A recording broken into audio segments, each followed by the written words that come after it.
1, 2, 3, and 4. Count what you have now. Don't count what you don't have.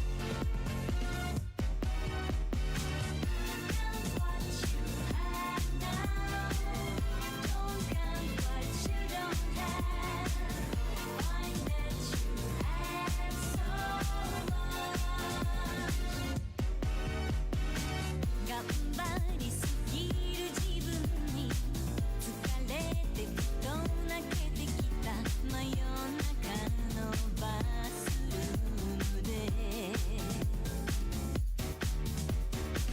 まだ手にしたことのない幸せがどこかにある気がして焦るのは年のせい一人楽しく生きてきたの何一つ悔やんでないけど曇った鏡のように明日が見えない Can't you see, can't you see 自由と孤独は二つでセット気ままなこと寂しさもついてくるDon't you know 隣の芝生が青く見えたらこの庭に花を植えればいい Count what you have now Don't count what you don't have Find that you have so much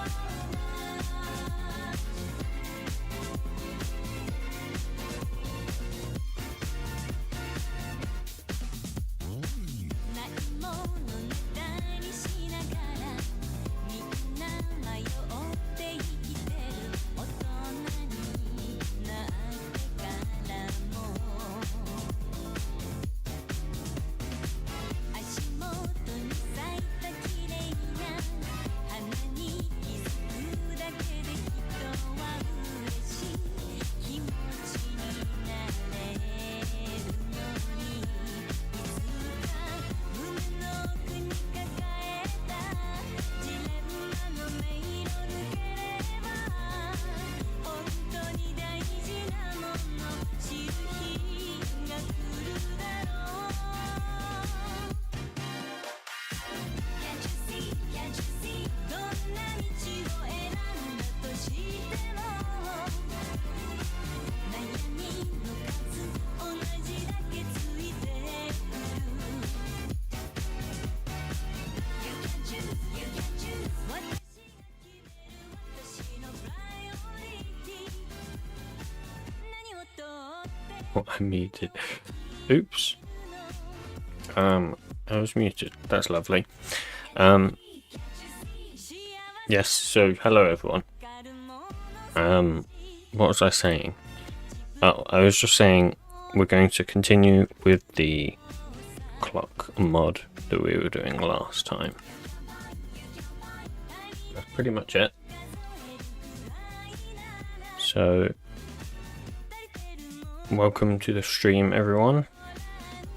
Welcome FE56 and welcome Marbled Null. Don't count what you don't have So hopefully... Okay, so it does show me all of the countries. That's a good start. Oh, not quite. Not quite. Okay. So this stream is probably going to be a lot of UI related stuff, unfortunately. So I hope you guys don't mind that too much. Because yeah, it's going to be interesting to say the least, I think. Let's see what's going on here though. Why is... Ah, yeah, I see. So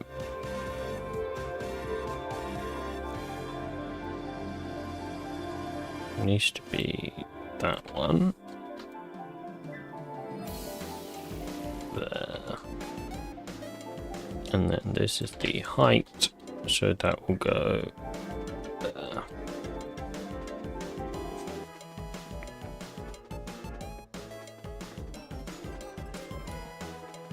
So welcome, Chan Dolt.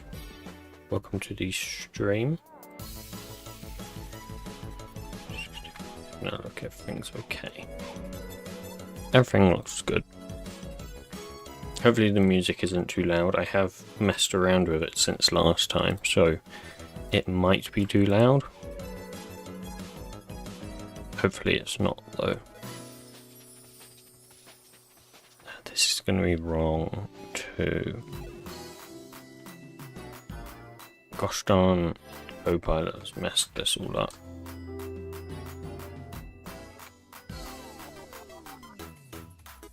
So that's that, and then this is the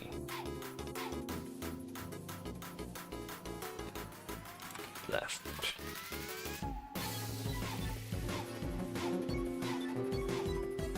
Okay, let's see if that's fixed the positions. Welcome, Ilya. Welcome to the stream.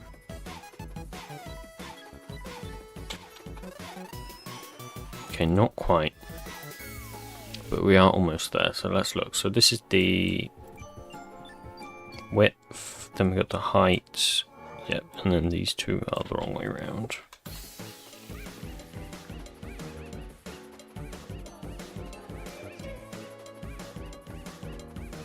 And we just reopen, boom. Okay, so that works fine now. So yeah, last time you will notice that obviously I didn't have any of this, I don't believe, last time.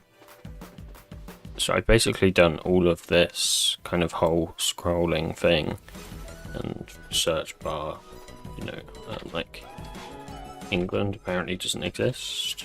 What do we have then? United Kingdom. But it is a bit janky. For example, there's this up here.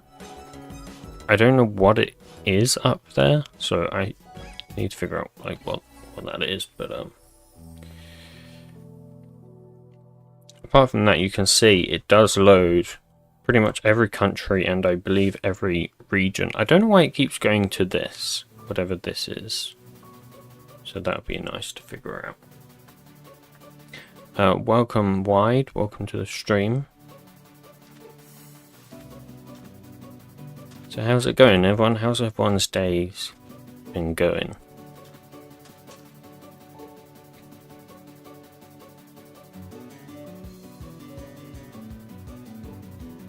Interesting.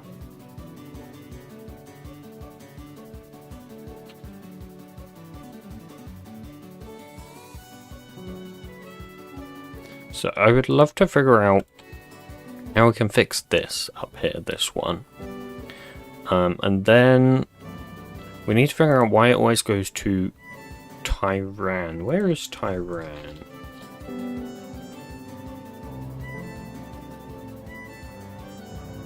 Does anyone know where that is? Any geography nerds know where that is? I cannot seem to find Tehran.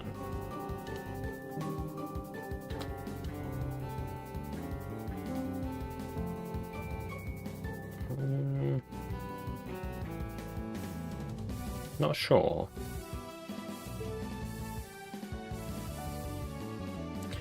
No, that's Tehran. This is Tehran.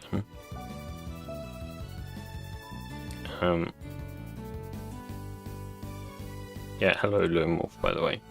I guess we can just have a look in here. So Tehran. It is Albania, so I guess it's just spelt wrong then. It's Tehran. Although it says there that Tehran is correct. I guess maybe it just has two spellings.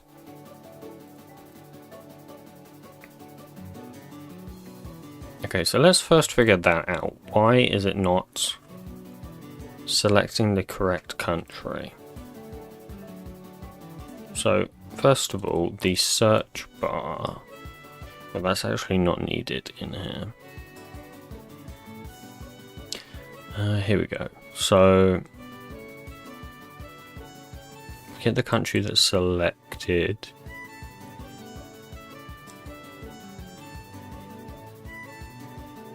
And we get it from the index. So what is this dot filtered countries? Okay.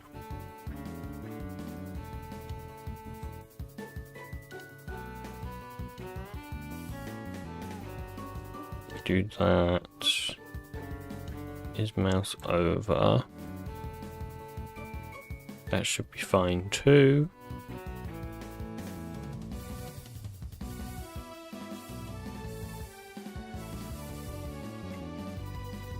So when we get the entry, let's see, so we get the entry here.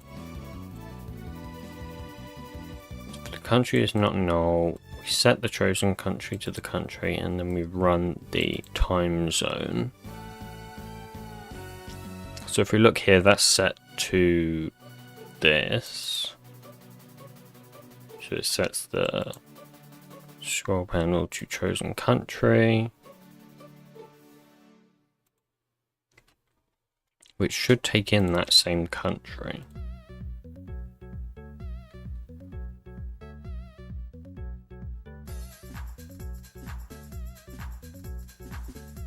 Weird. Shall we debug it? I think that's the best option. So I'm going to put this on my other screen so I can debug this much easier. So we'll go mouse clicked. Okay. I'm just going to click on Algeria. So we're going to step into. Let's follow it through. So we have the relative Y. I don't think the relative Y is correct, so we'll have to maybe look at that.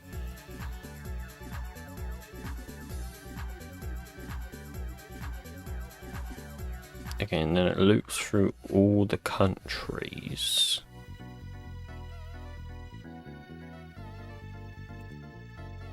So currently we're looking at Afghanistan.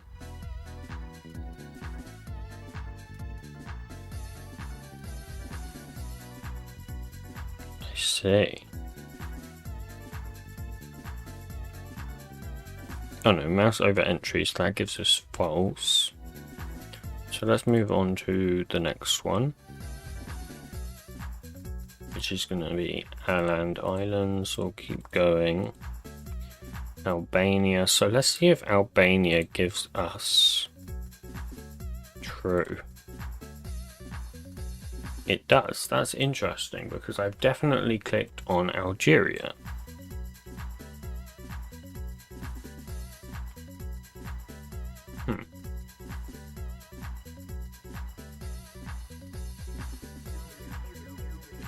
So let's see, relative Y we're saying is 82.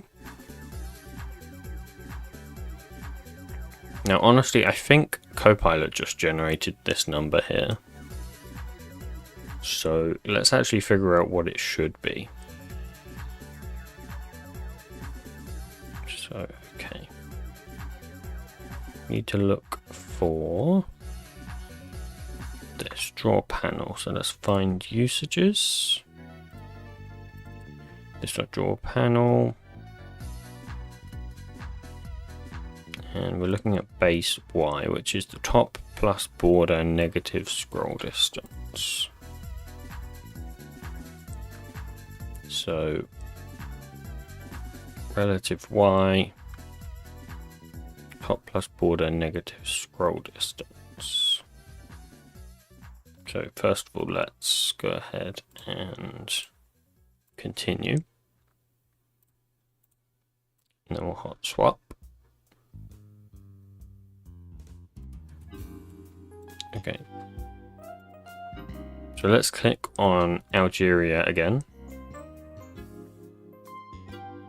Okay, let's step into. Let's see. Relative Y is now 110. Country Afghanistan, so that should not be correct. Okay, we're on Albania again. Okay, we've skipped past Albania. We're now on Algeria, which is what I clicked on. In theory... Yes, there you go. So now that works. So we see Algiers, which is the capital of Algeria, by the way. And in theory, it should do that for any country that I click on now, or any region, or anything in here. So if I look at, say, Russia,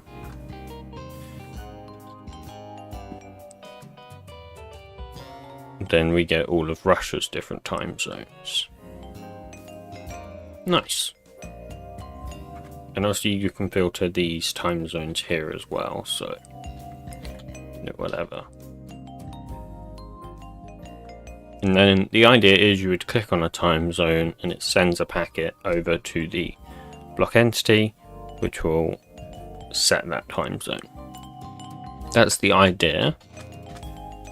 But first I want to figure out what's going on with this one right here. So that should be Afghanistan, I believe. Yep, so Kabul, so that's Afghanistan. So for some reason the first entry always seems to be above the top. So let's have a look.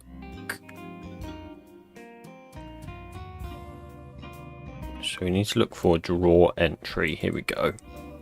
So the first one is going to be here. So let's south.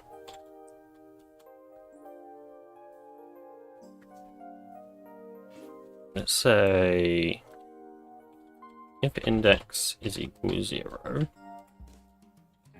we will just print the y. Okay, so let's go to the console. So the y we're saying is 53. Okay, let's print this dot top.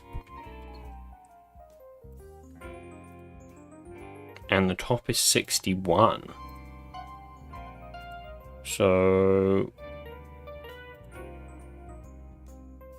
that's super interesting. So let's look at what the relative y is.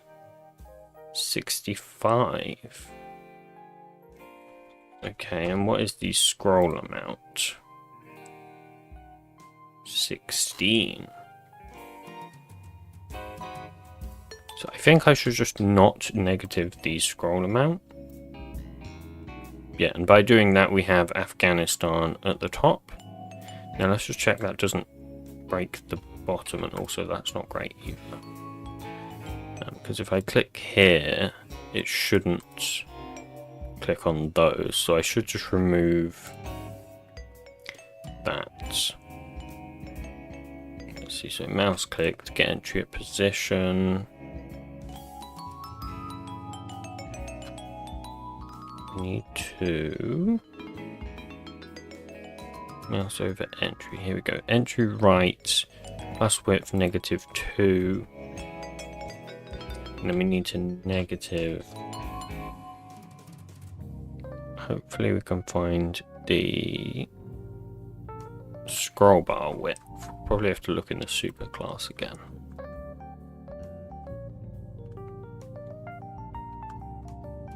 Here we go, bar width. So if I just make this protected, and in fact I'll make all of these protected so that any of these can be modified if necessary.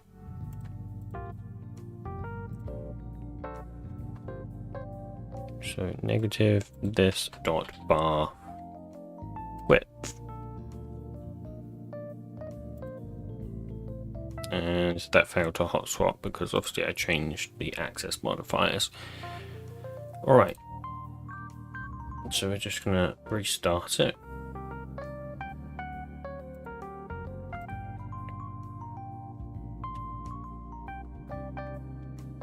I think we're probably almost done with the actual GUI then, because that was way simpler to fix than I thought it was going to be. I had a feeling that was going to be an absolute pain to fix, but apparently it's not, so that's pretty great.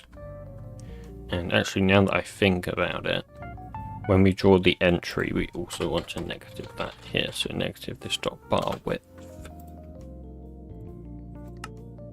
Hot swap that.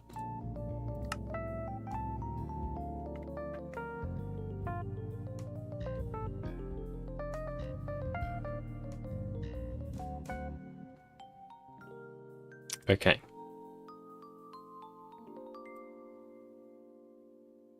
That has now worked, so we can now click on this scroll bar. Let's go all the way down to the bottom, and that is Zambia. Interesting. So I think there's now another issue, because I believe Zimbabwe should be after Zambia.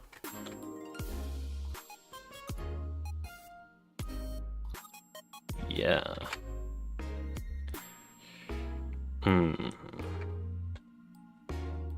Let's see. So yeah, you got Zimbabwe, and then you got no, you got Zambia, and then Zimbabwe. So for whatever reason, it's now ignoring Zimbabwe. I'm guessing that's because of this negative 16. So let's remove that. Yeah, and now you have Zimbabwe at the very bottom and Afghanistan at the top. Lovely, that's all we needed. Okay. Hello, Edward Brown. Welcome to the stream.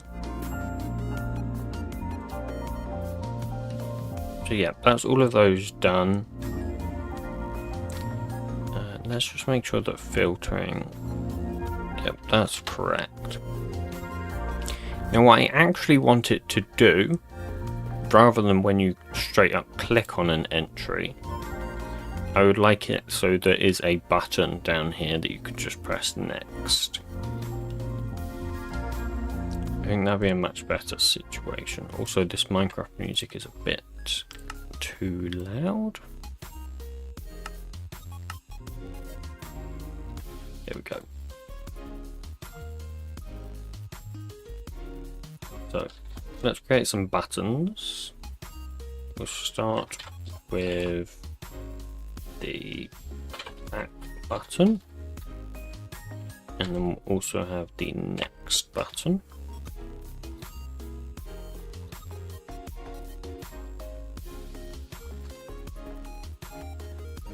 I'll say this dot back button is equal that, sure. However, we have to use the button builder now. Yeah, button.builder, there you go. So this needs first a component. So I'll just do the back like that. And then it also needs an on press, which we will deal with in a second.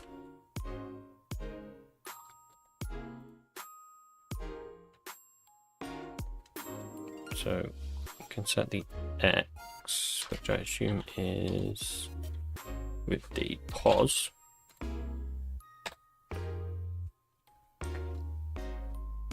Now that's not quite going to be right.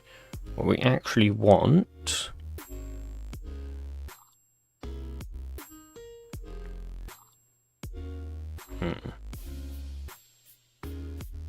left pause +4, that's going to be right actually.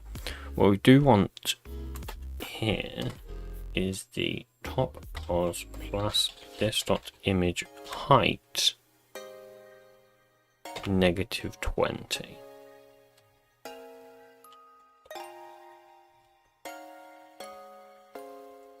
And then we'll do the size.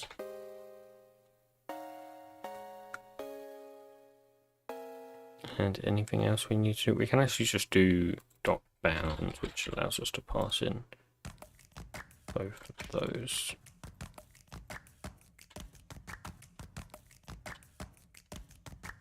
And we can do a tooltip too. Can we just do a new tooltip, or how do we do tooltips?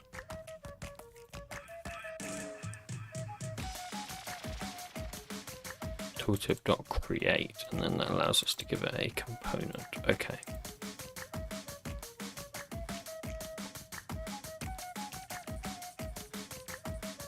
Let's create a component for that. So we'll go. Once again, that'll be private. Back button.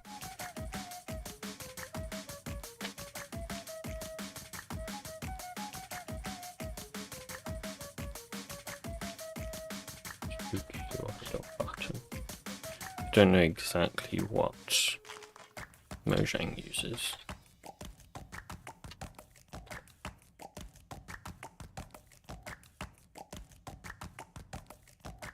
Narration.button.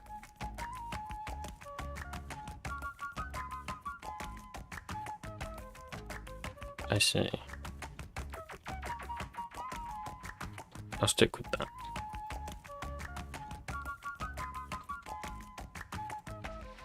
And no, I'll do that and button.back.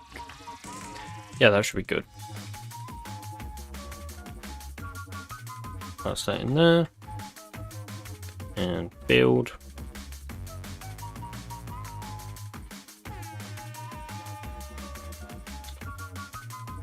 Let's do next button. And that's just going to be the exact same thing.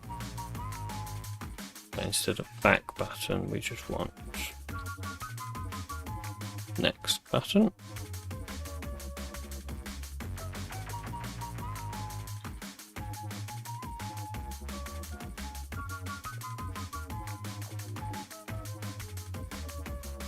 Nice.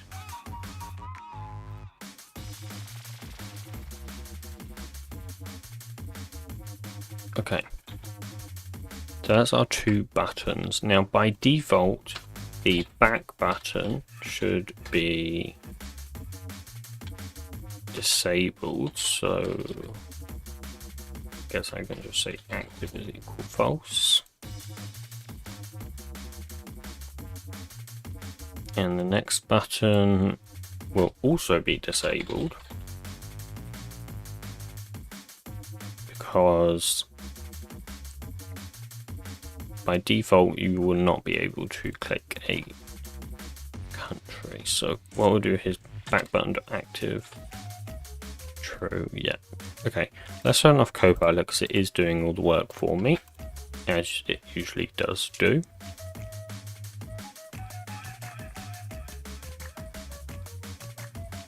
And instead of removing the widget of the country scroll panel,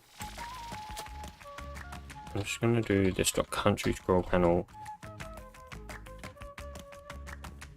Can I set inactive? What does that do? I see.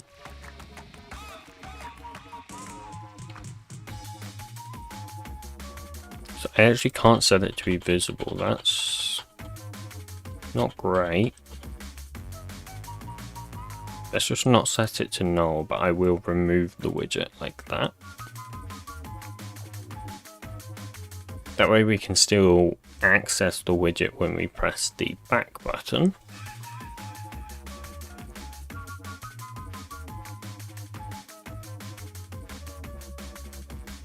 And I'll need to check not for null here though.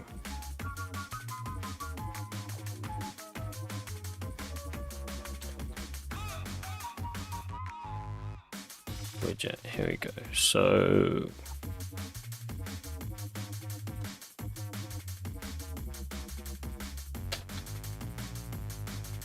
should be a way to get the list of widgets. Yeah, so this .children. And what we want to do is stream and check if any match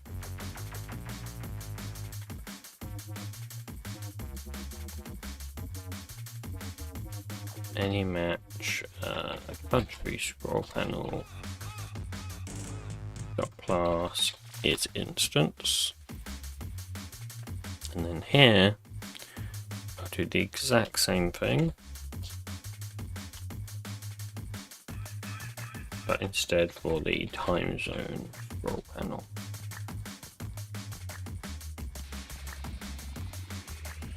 That way I'm only updating the entries if those are visible. Now for the buttons, let's do the functionality here. So let's create methods for those. So public void on back button, button. Public void on next button, button.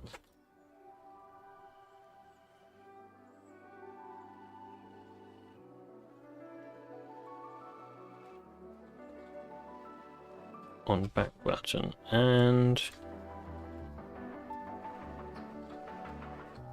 on next button. There we go. Okay.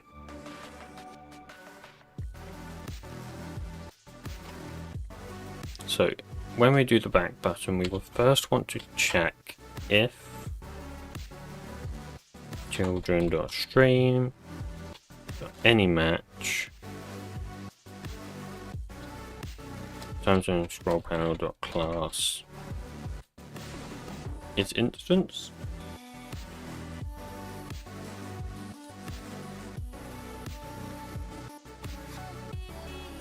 And then we'll do the logic. So if that's the case, we will remove widgets.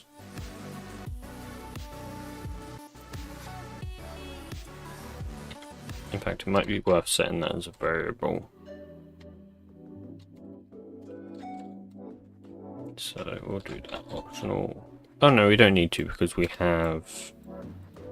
We can just do this dot time zone scroll panel.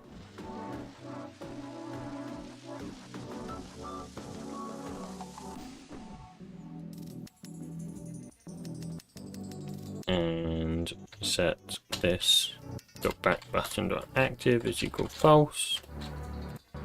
This dot next button dot active is also going to be false. No, it should be true. And what we'll say, first we'll add the renderable widget. So this dot country scroll panel. And then we'll say this dot country scroll panel, or we'll say actually this dot search bar dot set text. Can I set the text? Set value. There you go. So country scroll panel dot get selected. Let's create that method.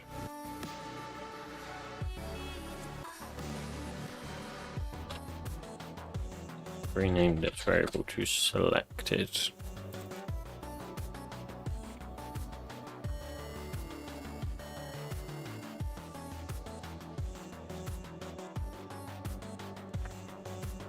Alright, and then just do basically the opposite for the next button. I am going to Copilot to hopefully do that for me.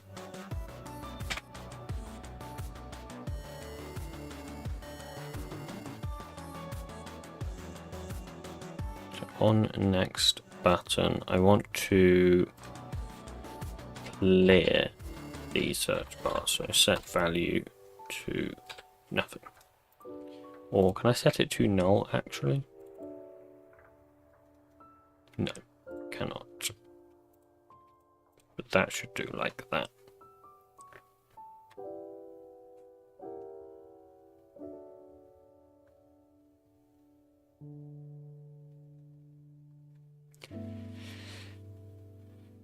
That'll look right. Set time zone scroll panel, so we don't need this anymore.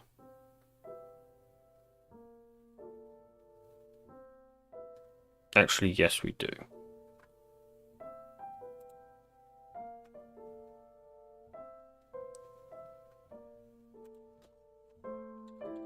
Because we need to set the time zone scroll panel to null.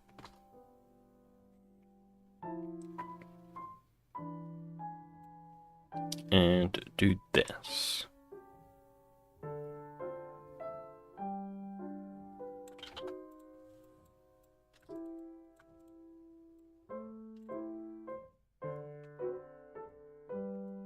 Reason being that the time zone scroll panel does need the country. So that's just how it has to be.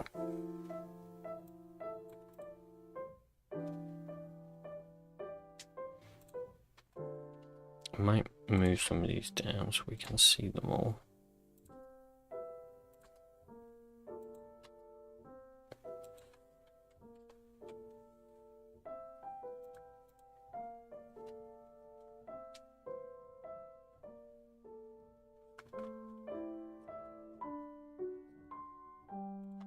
Nice.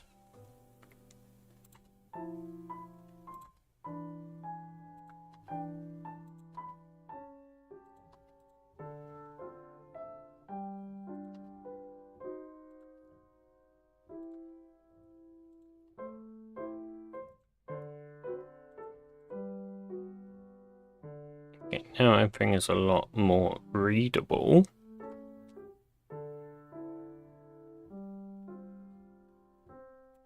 Here I actually can do this stuff. Time zone scroll panel. No.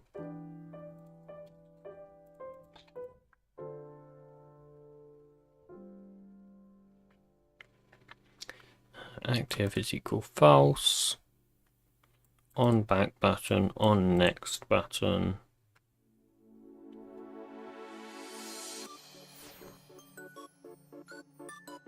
Okay, what I will need to do though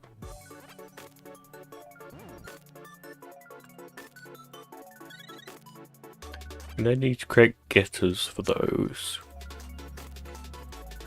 So get back button. Oh, not like that. Open your eyes.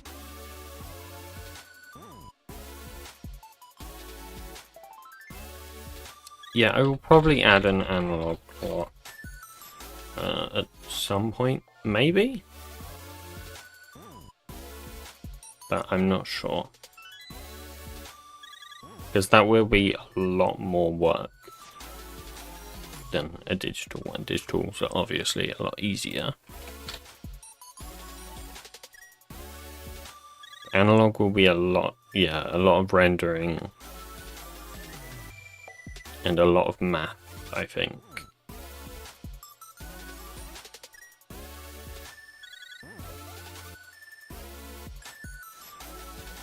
But I also don't think it should be too bad, because you're just rotating it around a center point, right? So it's more just like the rate at which you rotate it is the complex part.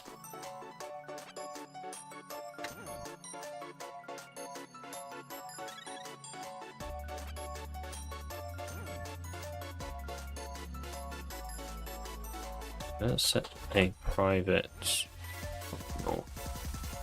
digital clock screen. I did want to kind of abstract some of this before I started the stream, but I didn't really get around to it, unfortunately. Since this scroll panel is pretty much exactly the same as the other one, but it is what it is.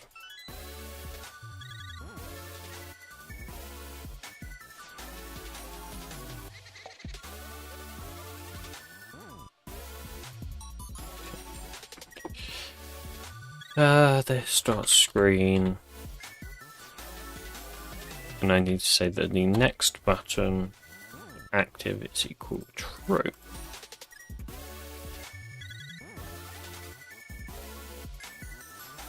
Nice. So that should be the country scroll panel done. Let's just make sure I remove that parameter from here. And I also need to pass the screen into the edit. No, not the edit box, into this. So let's do that.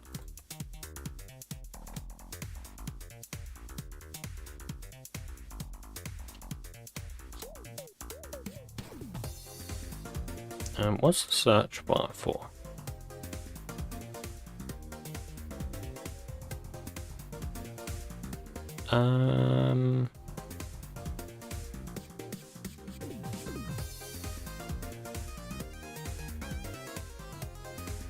I'll decide what to do with that. I don't think I want to mess with the search bar per se. I just want to, yeah, do something like that.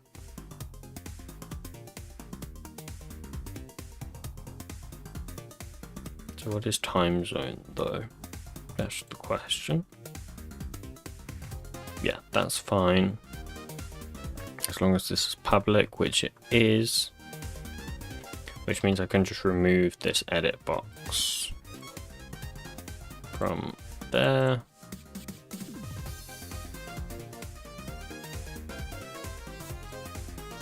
And set the screen in here.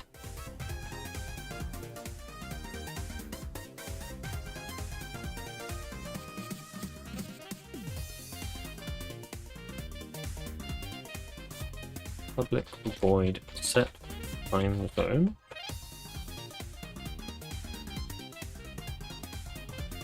Time zone. And then, yeah, that's basically what I want to do. Send packet to server. Ideally, it would also update the client block entity though. But it maybe be better if the server did that rather than the client doing that. So.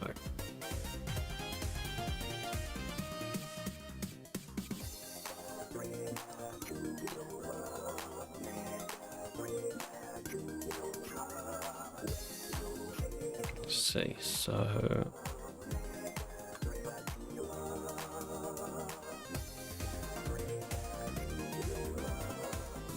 what I will want to do though is Minecraft.get instance set screen null. Well, actually, can I just pop the GUI layer? I don't know if that's safer to do, maybe. Or is there a close method that I should be calling? I can call onClose, but I don't feel like that's... Oh, that just calls pop GUI layer. In that case, yeah, I'll just call onClose.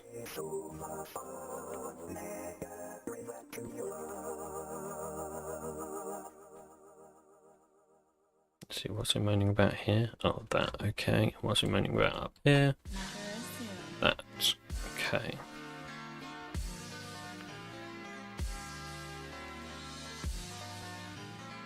See that everything's fine.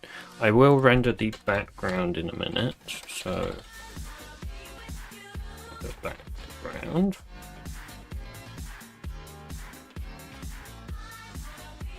As well as like actually rendering the background, because I don't think I do that, do I? No, I don't do that, so I should actually render the background. Oh, hotspot failed. Oh right, yeah, of course it did. Can I hotspot this specific method? No, that would be nice if you could do that. If you could just like select the method you want to hotswap, and it hotswaps just that method. That'd be cool. But unfortunately.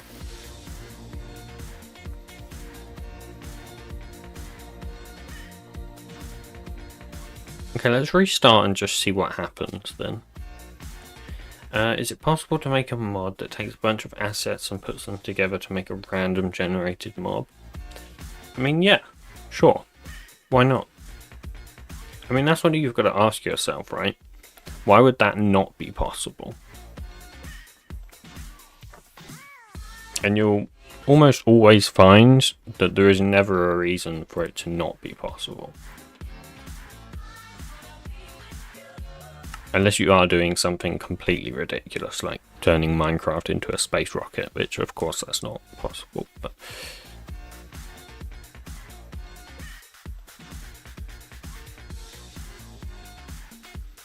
oh, okay, so this kind of works. So we have our buttons down here. Now, in theory, when I select Afghanistan, this button goes to the next one. And I should be able to click next. Interesting. So, oh no, that did work. There you go. And then I can go back. Okay, so when I go back, it's not removing the previous one. So let's figure out what's going on with that. So this dot back button, on back button. We should be removing the widgets.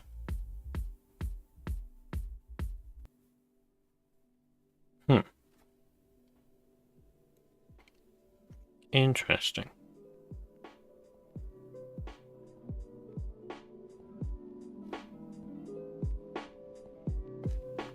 I'm curious actually as to why that didn't remove the widget. So I go back.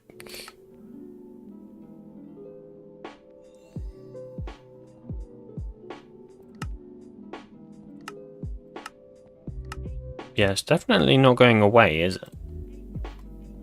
Why though?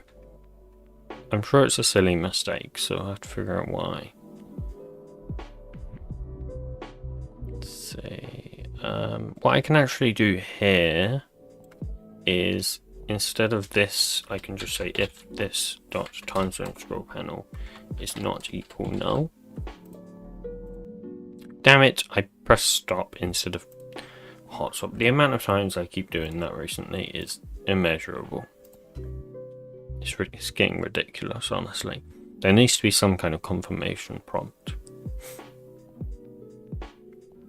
But, oh well, it is what it is.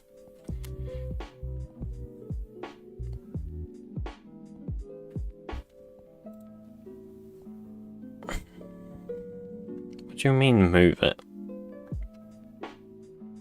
I can't move it.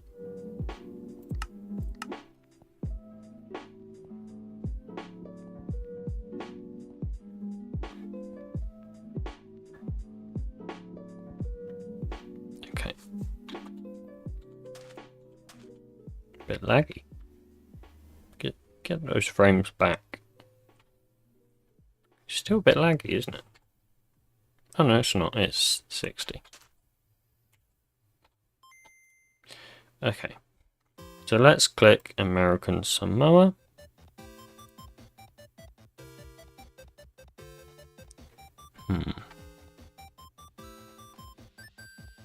Okay, one thing we can do is here, where we draw the entry. So we can remove that now, because that would help. I'll have is over, or country dot equals ignore ignore case. This dot selected. Okay, so we can now see that Andorra's selected. What the hell? Wait, I'm clicking on Andorra. If I click on American what?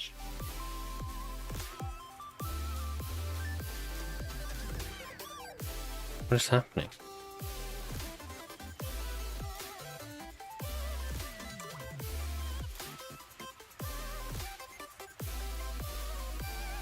If I click on American Samoa, it's going to go to Andorra, isn't it?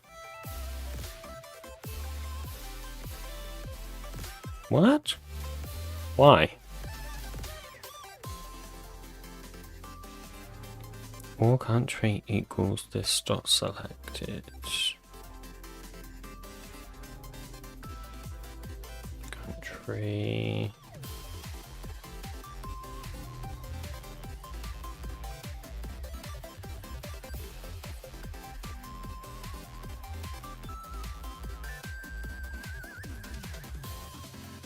My guess is that I need to actually say filters countries.get index -1, maybe?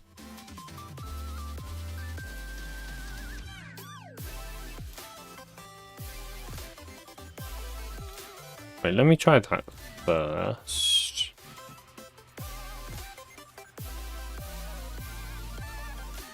Okay, if I do index -1. Oh, that crashed. Wait, what?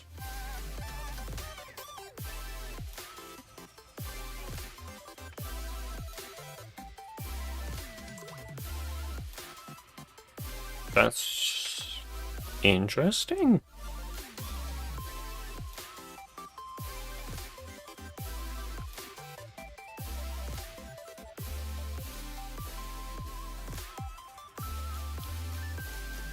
Okay, so mouse clicked. This not selected is equal country.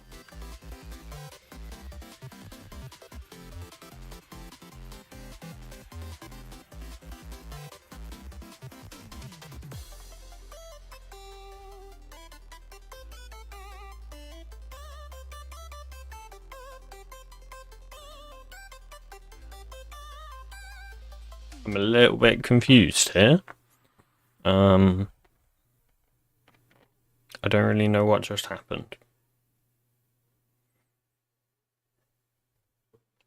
Let's try it again. Maybe it just bugged out or something.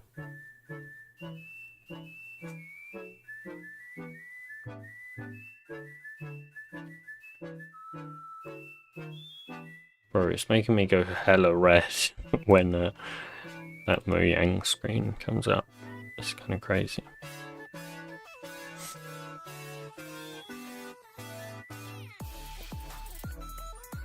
Okay.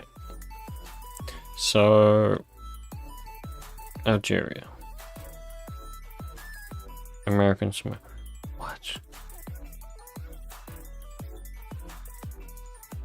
What is happening? Okay, let's...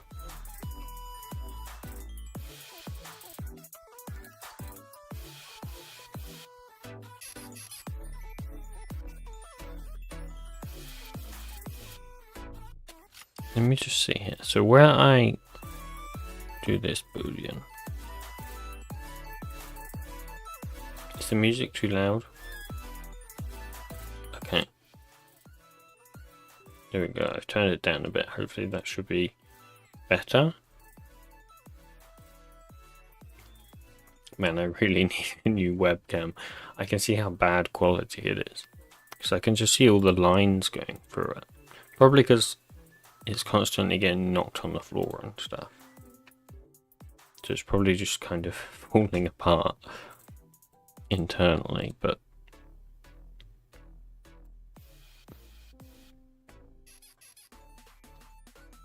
Okay, let's sort the country.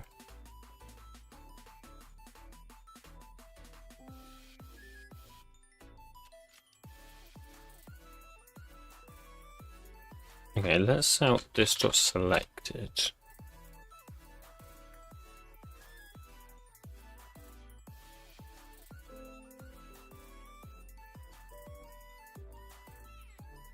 What?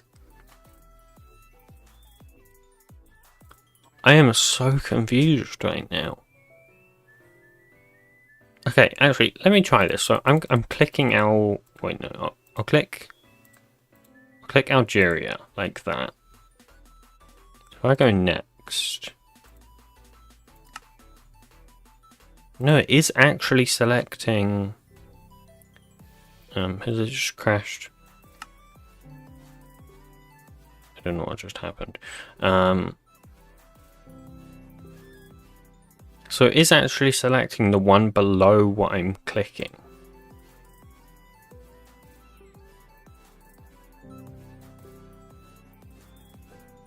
entry at position.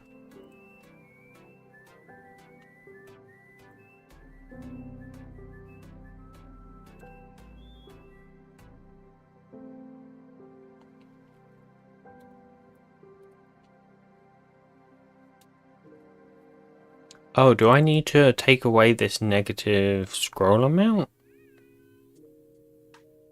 No, that wouldn't make sense, would it?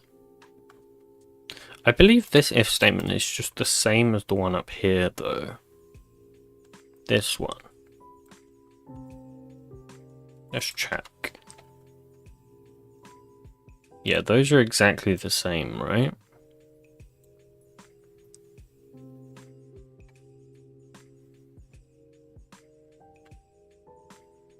And then int y is relative y plus 4 plus index times 16. Yeah, so starting from the top and then... Oh, negative scroll amount. There you go. Need to remove that negative scroll amount. Is that right? Yeah, that's good. That was it. So if I now click Afghanistan, Afghanistan is actually selected. If I click Algeria, Antarctica, etc. Okay. Just a silly little mistake. So let's go Germany. And if I go next, and yeah, it gives me the 2 German time zones. Now, in theory, if I click Berlin, yeah, it closes the GUI. Okay, good. So that is what it should do. Now let's check that if I go Albania, I go next and then I go back.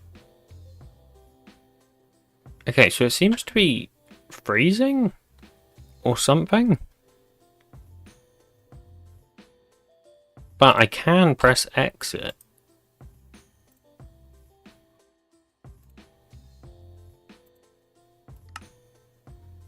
So Algiers. So okay, let's see what happens when I go back. Let's go through this again. So first I check if the scroll panel is there or not. If it's there, I remove it. Nice and simple. And then I set it to null. I set the back buttons active to false, so you can't go back anymore. And I set the next to true. Okay. I add the country panel. And I add the... And I set the search bar to the countries currently selected. I mean, that seems fine to me. I'm more confused about why does it like it's not freezing because I can still like hover over this and I can still click off of it.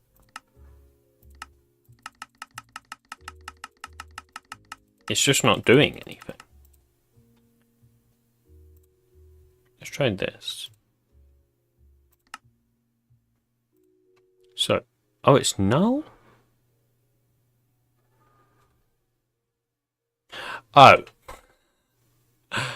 I'm an idiot. I forgot to set the scroll panel when I actually had it. That would definitely help, right?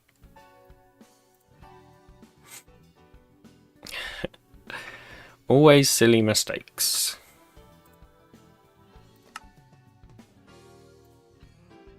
Okay, so we'll go Albania, go next, or Antarctica apparently.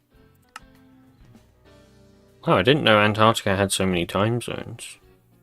Also, I'm noticing this is kind of broke again, but okay. I didn't mean to do that also. Okay, so let's go back.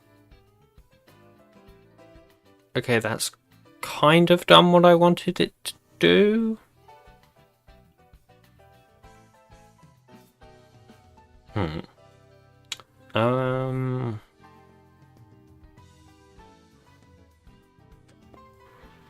Yeah, it has done what I wanted it to do. Or it's done what I told it to do, which isn't what I want it to do.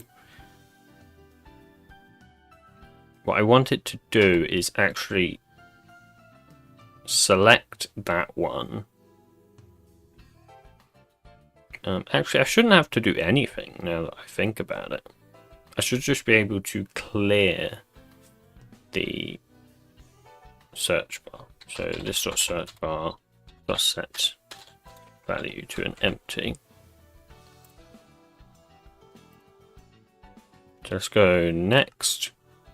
Let's go back. Yeah, and now that's still selected and the search bar is empty. So if I go Angola, go forward, go back, Angola is still selected. If I scroll down to maybe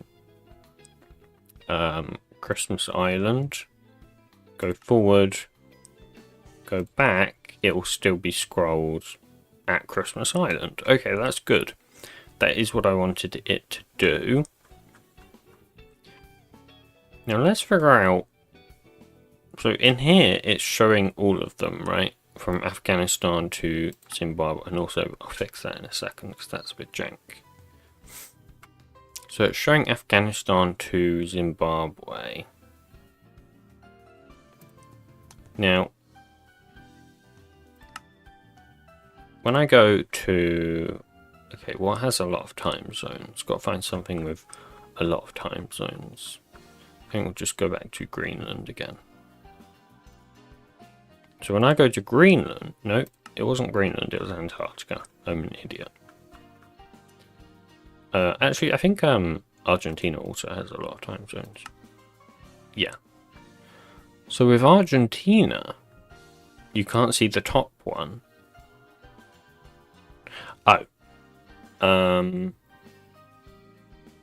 Yeah, I do know why, actually.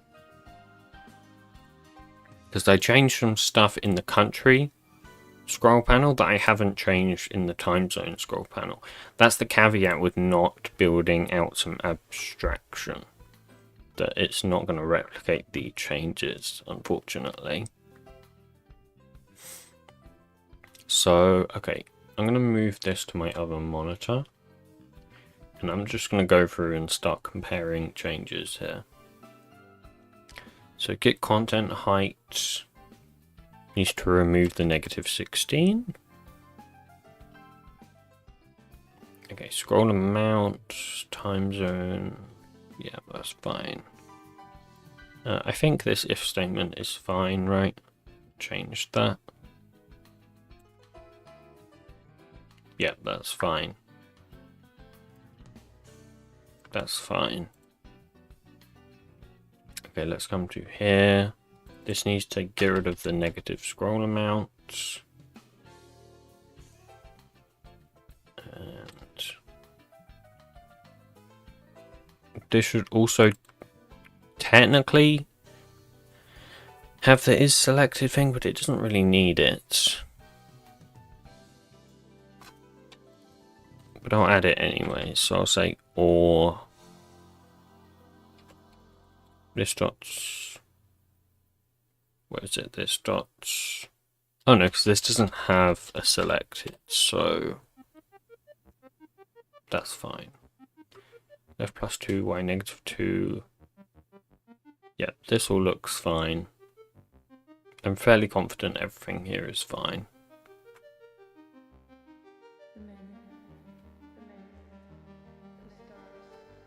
This is fine.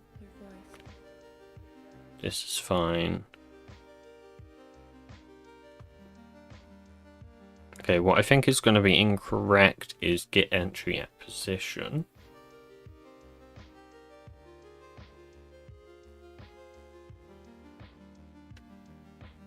Yeah, the hex values are for the colors. Okay, here we go. So yeah, the relative Y is going to be wrong.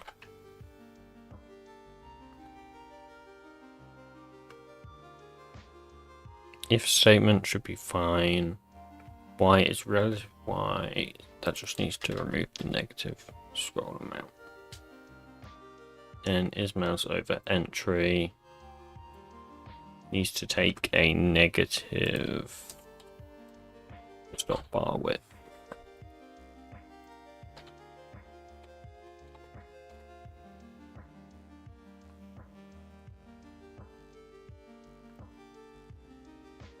Which actually needs to also be up here.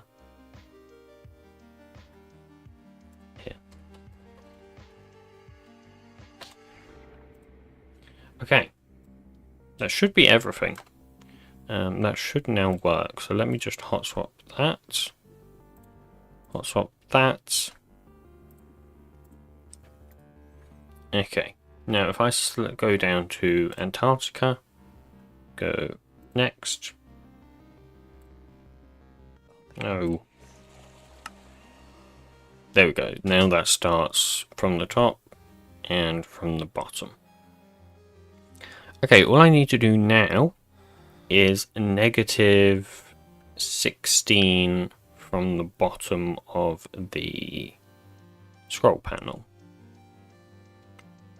so that it can have the buttons in the correct places. So top pos plus 24, and the height will be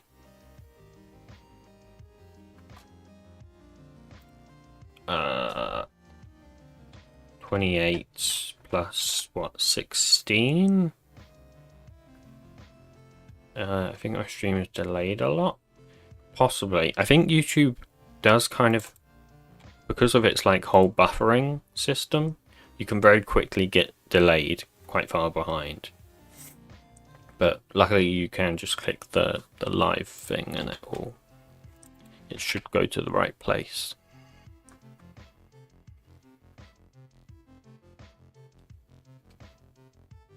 Top plus, yeah, there you go, that one. So if I hot swap that, yeah, so that ends it there. Ideally, actually, it would have another offset, so 48. So that I can just have a little bit of gap between these.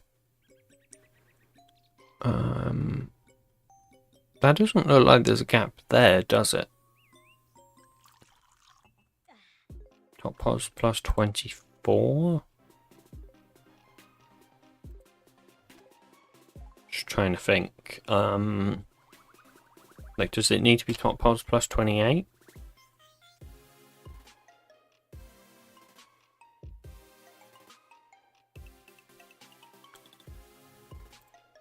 Let me just see.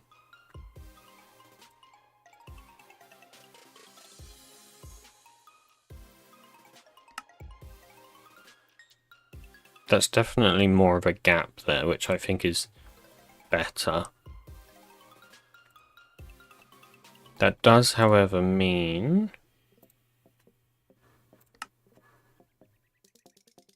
No, it doesn't. Wait, what does that mean? Yeah, that does, however, mean I need to reduce that again. So this is actually getting quite small if I'm not careful. It should be 52 now.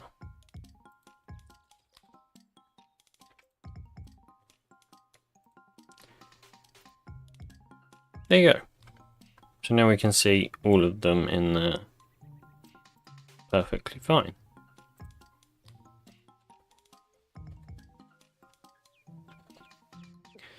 Am I the only one watching? No, you are not. YouTube seems to sometimes like say that, like, it'll change the viewer count. It'll say there's only like one concurrent viewer when there's actually like 7.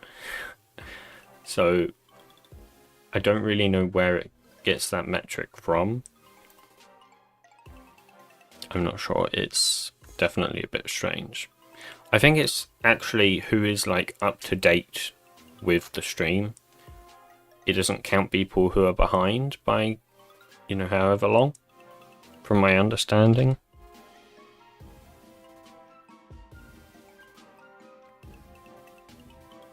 But it is what it is.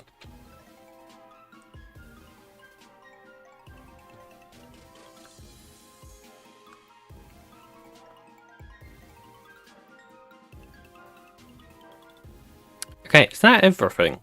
Are we done?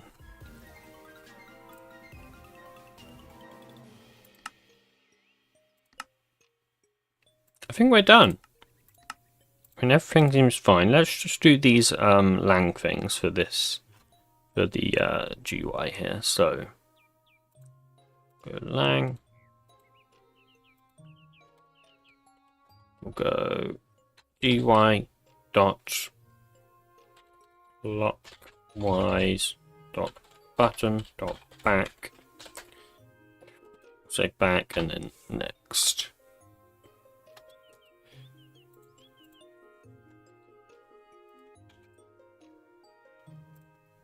And if we just reload, oh, that was a fast reload. That's very nice.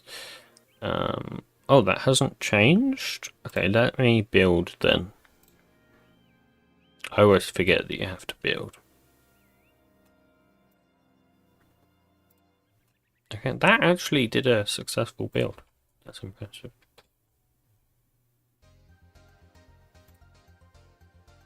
Yeah, so now they say next and back. That should be fine then. One thing I'd like to do, but I don't know is how complicated it will be, is that if I select one, I can use the down and up to navigate through them. So currently if I press down, it navigates to this button down here.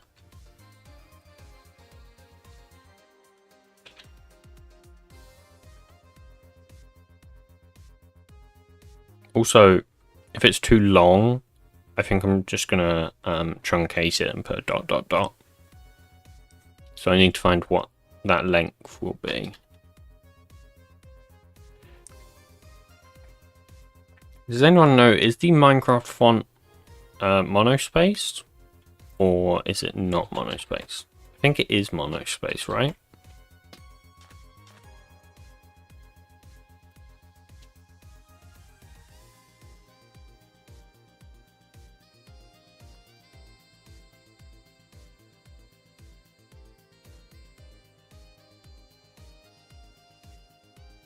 Let's go to here. Okay. Now, when I draw the string, we want to limit it. So we'll say substring.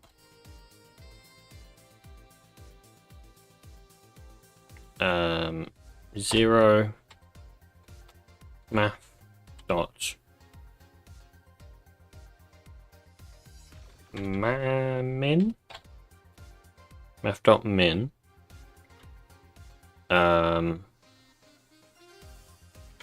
country dot length,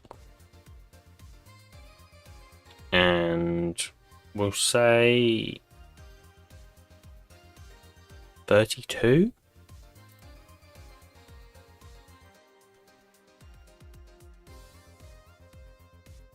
Okay, not 32. I'm gonna fiddle around with this number a little bit then. Let's say 16. Okay, definitely not 16. 24. A little bit more. 28 we'll go with. Actually, no, 24 is fine. And then I will plus dot dot dot. No, not like that. I only want to add dot dot dot if it's too long. So let's make a method that calculates that. Also, let's move this getter because that is not in the right place. Okay, let's say private static. Hello, man meme. Welcome to the stream. I know you love being called man meme, so let's say private static string truncate string int length.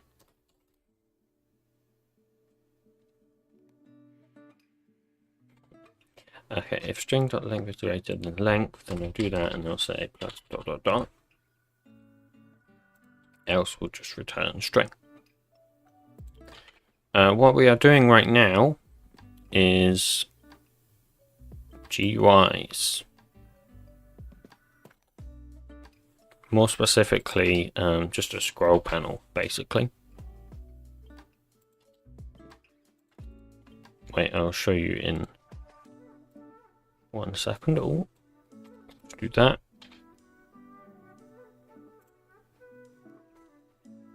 There we go. If we restart, not only will this work, in theory at least, but we also should be done with GUIs. I will need to create a texture for the background, but that's like a 10-second job. And then what else? I wanted to do the up-down thing with arrows, but I think that's going to be very hard. I'm not sure how Minecraft's navigation system works. So we should be able to find something long. Okay, that's not quite... It's maybe a bit too short. We'll go back to 28. Yeah, I think that should be fine.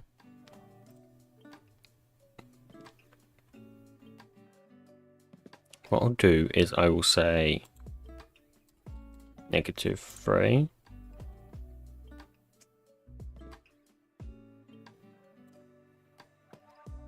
Length -3. So if it's greater than, no, I'll say if it's greater than length, then I'll substring -3. And that allows me to say,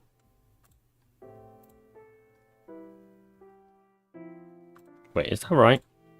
Have I just done that wrong? So if it's greater than length, then we substring it to the length -3. Yeah, that's right. And what I'll do is I'll trim that. That just means we won't have a space before that. In fact, I'll just... Yeah, I'll trim that. Always 28. Yeah, whatever. So that's trimmed, and then what I wanted to do is change this up to 30, I think. Yeah, so that means, for example, with British Indian Ocean Territory, it goes all the way to the end.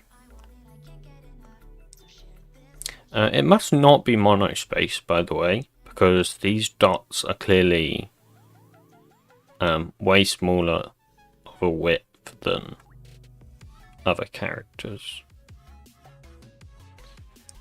So that's a little bit unfortunate, but I think that's fine because that would be way too long anyways.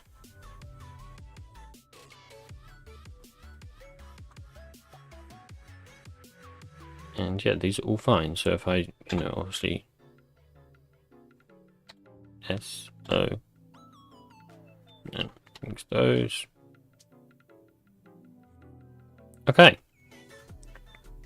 I will just actually replicate that for the time zone scroll panel.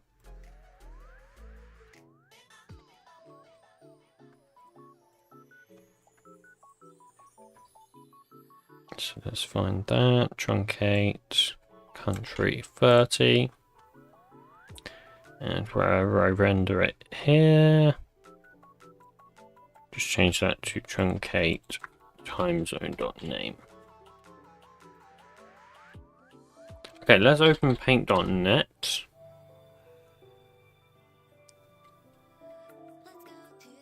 Maybe. There we go. Now, in terms of the size, I've got it currently set to 176 by 166, which is the default for screens, or for like most screens. Now, I don't know whether that's the size we actually want. Just gonna try and open a vanilla texture real quick, which I've probably got lying around somewhere.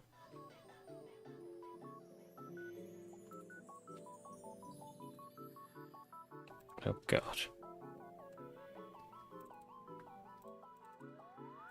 I have so much junk on my PC, it's actually insane.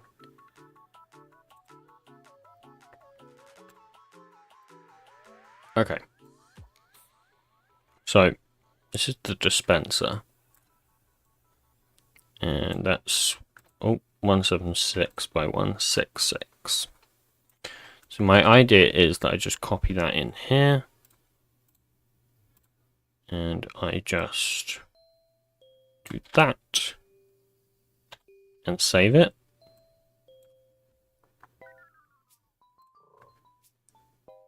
And hopefully that's the right size. But that's probably not going to be the case. What is this mod about? This mod is about clocks with an L. Not without the L, to be clear. But yeah, that's basically what it's about. So currently we're making a digital clock, but the idea is that in the future I could theoretically add different clocks, like you know, whatever other clocks, analog clocks, grandfather clocks, etc. What do I call this GUI? I think I just call it digital screen. No, not digital screen. What the hell am I on about?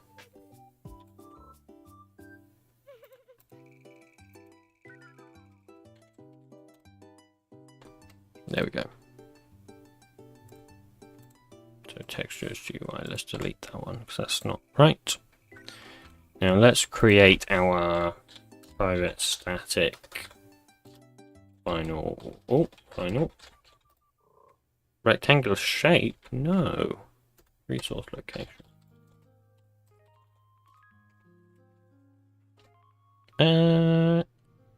Yeah, actually, thank you, Copilot.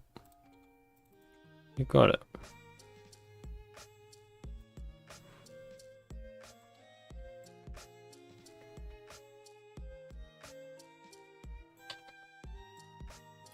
What'd you do? Blitz. Give it the texture, and then this dot left pause, this dot top pause, 0, 0, this dot image width, this dot image height. What on earth have I just done? Don't do that. And yeah, schema change not supported, whatever. Currently messing around with pathfinding AI and my own little wrapper animation system while playing this on the side. Truly the vibe of all time. Hell yeah, that is a vibe. I would hate to do pathfinding. That is just not my, it's just not my thing at all.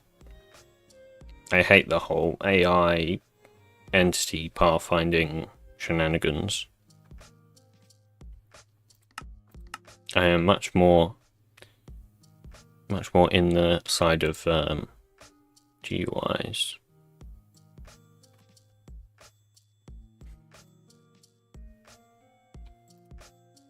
Oh, what the hell? That's super weird. Definitely not what I wanted it to do. Now why is that? Why is it doing that? That's because I was an idiot and I put that in the wrong place. It's meant to be there. Okay, that looks quite weird, doesn't it?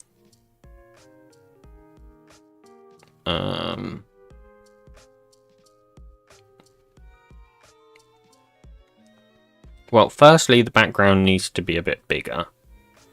I'm going to say maybe 2 pixels both left and right. And maybe 10 pixels up, down. Well, open recent.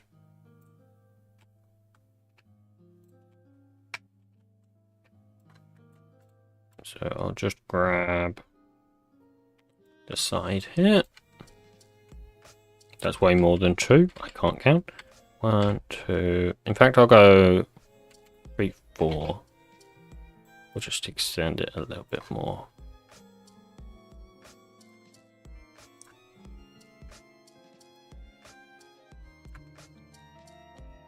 And then in terms of vertical,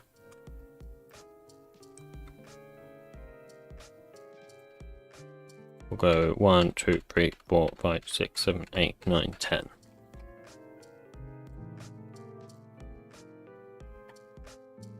And then just drag this down.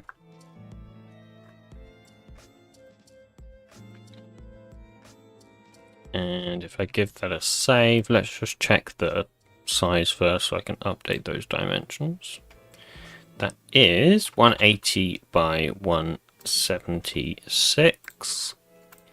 So in here, 180. All right, yeah, that's fine. And then 176. Okay, that's, yeah, not quite right because those values are actually based on the size. Let's see. Image width -8, left pos +4. So it, wait. Okay, image width -8. Oh, no, it's weird because I haven't reloaded it. Duh. I just hot swapped. I didn't like reload the texture. Which kind of why it looks so weird. I need to, I think, reduce the width a little bit. So instead of image width -8, I'll go image width -10. And then I'll start the left +4. Image width -10. No, start it +6. I mean, not +4. And do I need to do the same thing there? Yes, I do indeed. So the buttons will do +6. -30. Image height -20. We'll go image height -24. 24.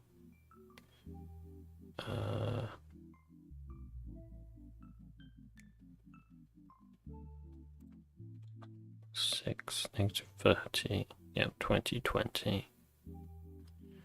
And I need to change this as well. So this is going to be +6,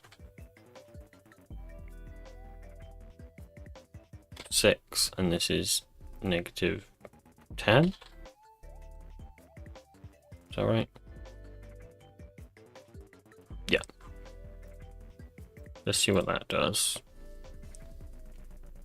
Okay. It appears the width hasn't changed. Unless I'm going crazy. Oh, because I guess I need to negative another 2 on the width, right?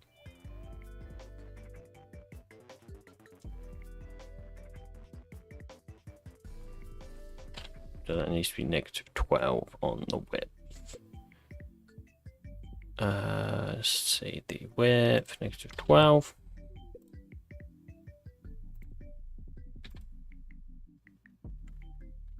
Okay. That looks alright. Let's move the scroll bar and everything down a little bit. So we'll go 30 there.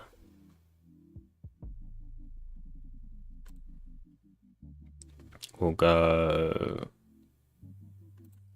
30 there.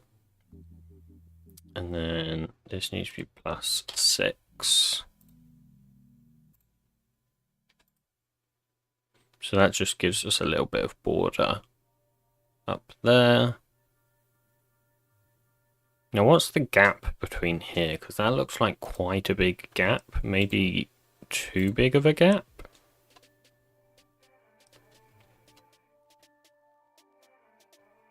So this is +30.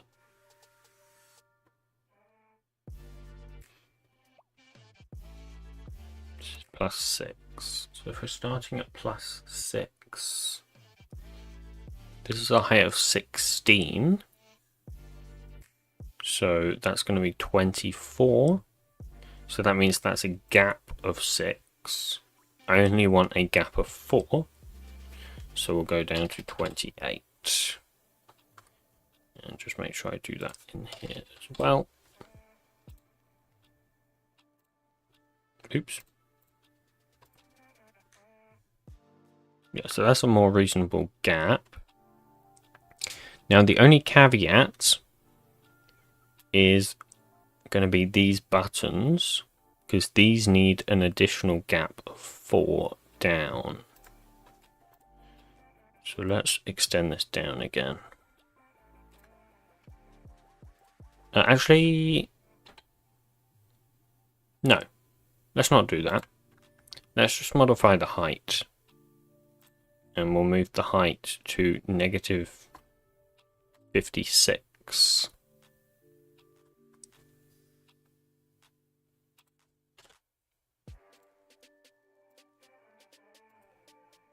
There you go. So that means you now have a gap there, like that.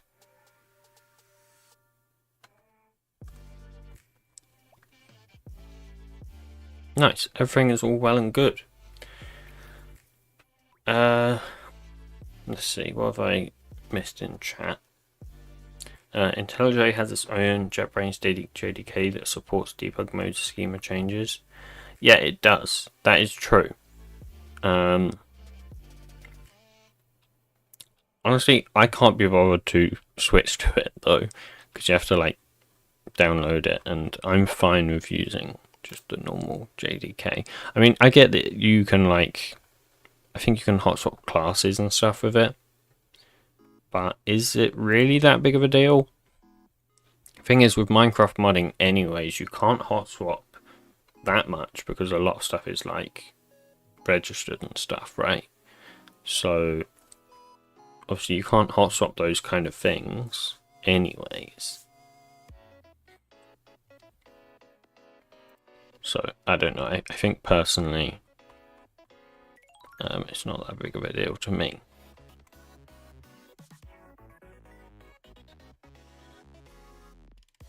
Okay, that's all fine.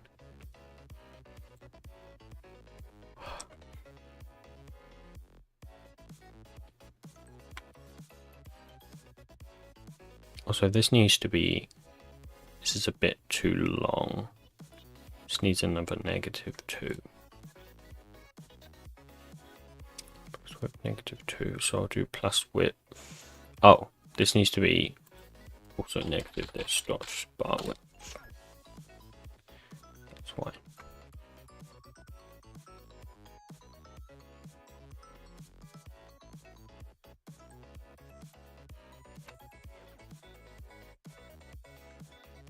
Honestly, I just got used to IntelliJ's UI like quite quickly after switching.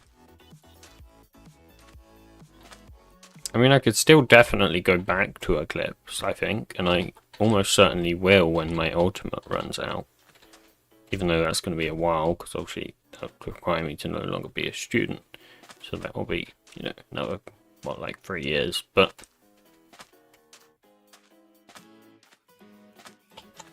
Yeah, I'll probably go back once that dies. Oh.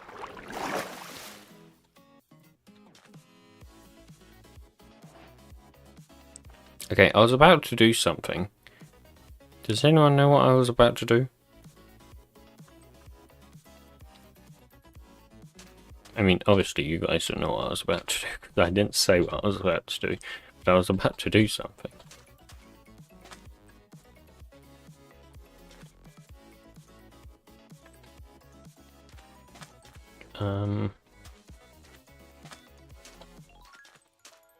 Oh, I think I just wanted to figure out why this hasn't actually changed. Let's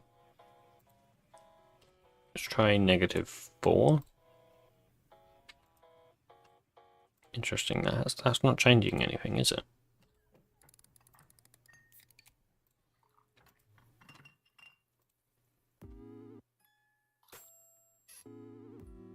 Oh, apparently YouTube is not maintaining... Wait, YouTube is not receiving enough video to maintain smooth streaming. As such, viewers will experience buffering. Well, that's rude, if you ask me. Why are they not receiving enough video? Well, apparently my bitrate is too low. Well, I can't change that whilst streaming, so... Lovely. Once it ends, any reason you don't just... Well, here's the thing, right, with IntelliJ Community Edition.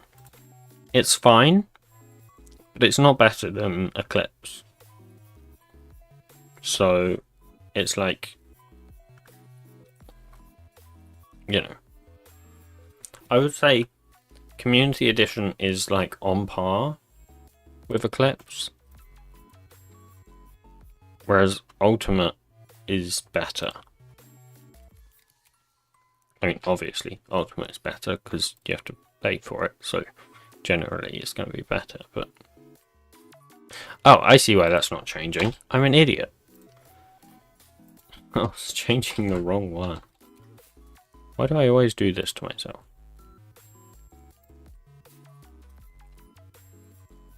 There you go. That's a little bit of a gap there now.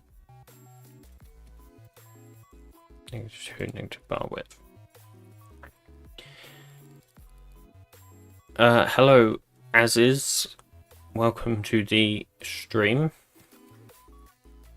What does Ultimate provide anyways? I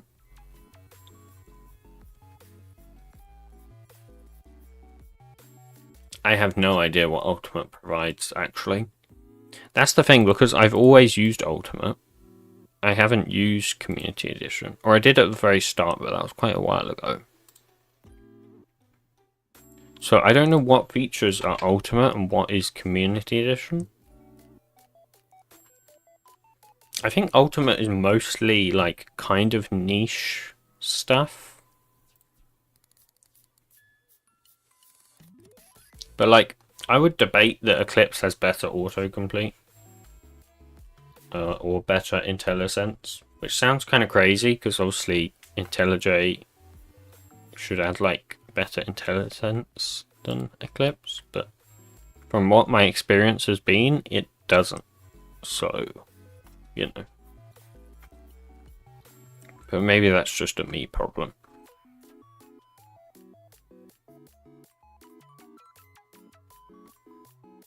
And why switch back? Well, because Eclipse is better. It's just how it is. I mean, even after using IntelliJ for however long I've been using it for, I don't know that it's really better than Eclipse. I've just had so many issues with IntelliJ with so many different random things. Also, I don't know what I was about to say. But anyways, we're done with all of this GUI stuff, I believe. Let's just close this. But yeah, I mean, everything works here. Oh, the caveat. Oh. What? Why is it detecting that?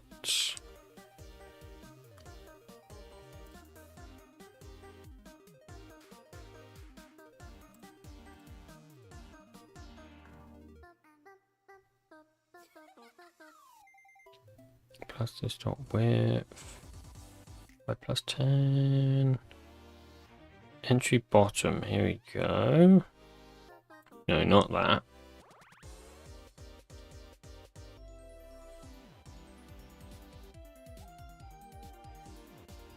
It's dot top plus this dot height.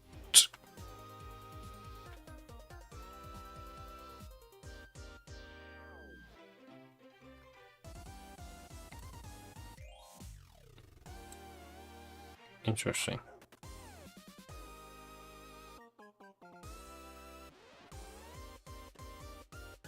What happens if I do that? I can't do that. What did I change?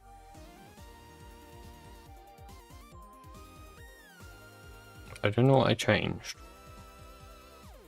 Let's restart anyways. Because it clearly doesn't like that.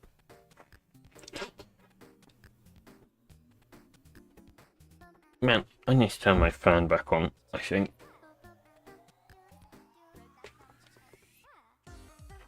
Oh God, cables are getting really badly tangled.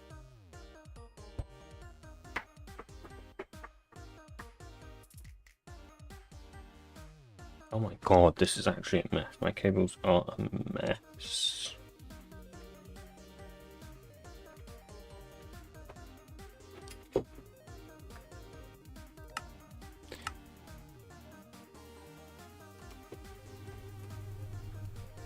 Much better.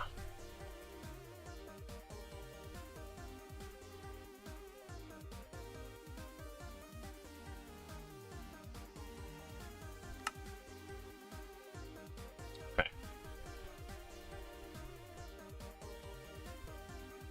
Yeah, so I can still, I think, see that whole entry then.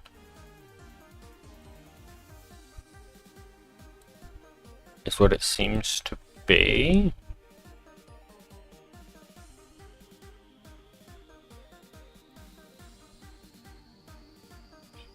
Plus index plus negative scroll amount.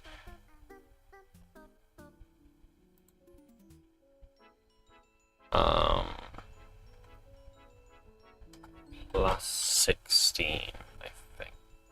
Oh wait. Oh yeah, that's fine.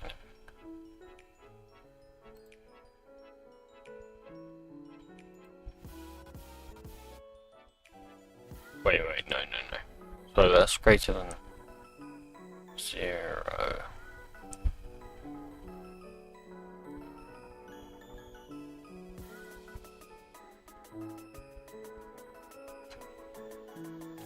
Does this need to be negative 60?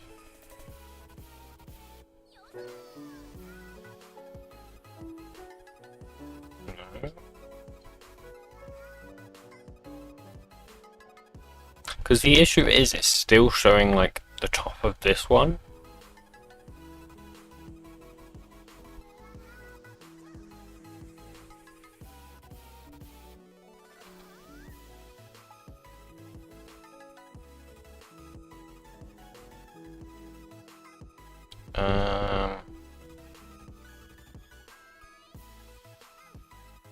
Let's see what's going on here.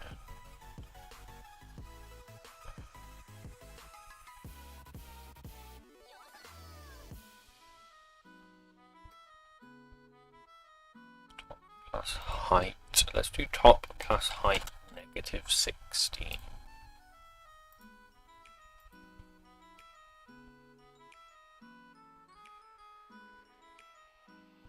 Somehow that changes nothing. Interesting.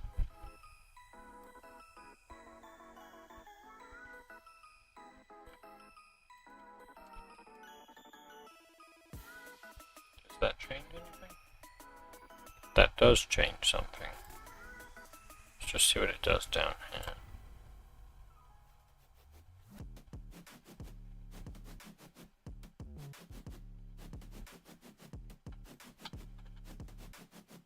Well, I think that's a very minor thing, so I'm not going to touch that, actually. I'll just leave it.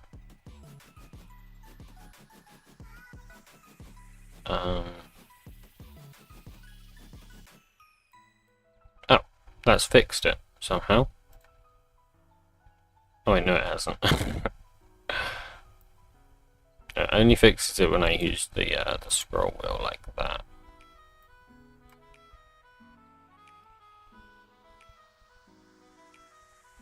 I think you should change the texture of the scroll bar, or maybe to maybe something like the Minecraft texture, or change the black to have a gradient. I mean, oh yeah, because Minecraft used that as the scroll bar, don't they? I think it's too thin to be able to do that.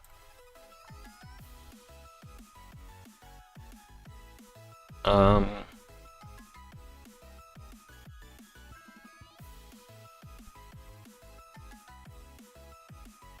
that's so janky. I shouldn't be able to click outside of it like that. Why can I do that?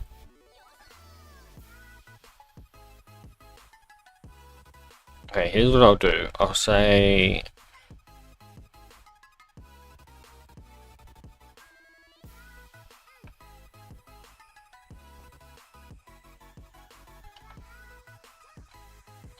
if y plus 16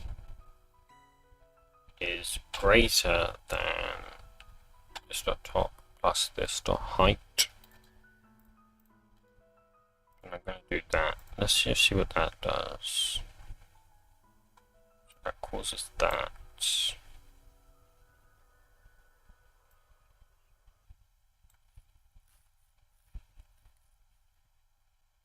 I think this y is wrong. I'm going to do y plus 12.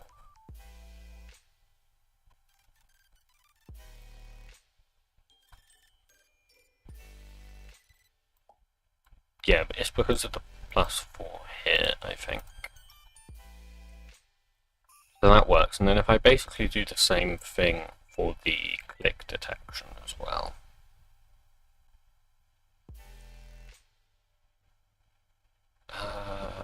This.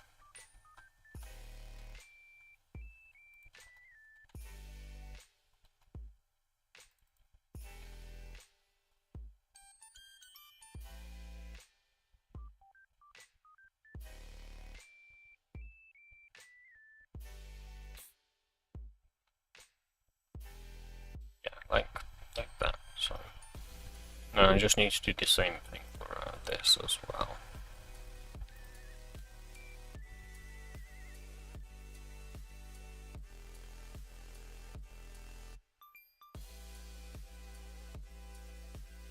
And in here too.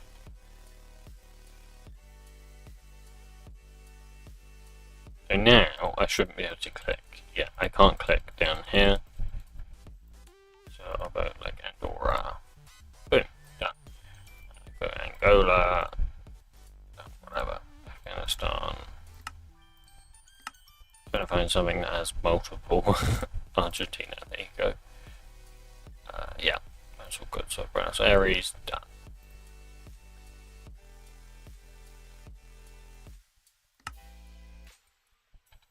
Nice. Okay, so now what we need to do is send that packet to the server, and yeah, then tell the server to update all the clients as well. And I'm wondering if I can find a way to show what it's already set to. Maybe down here in this space, say like current, and then the time zone there. I think I'll do that.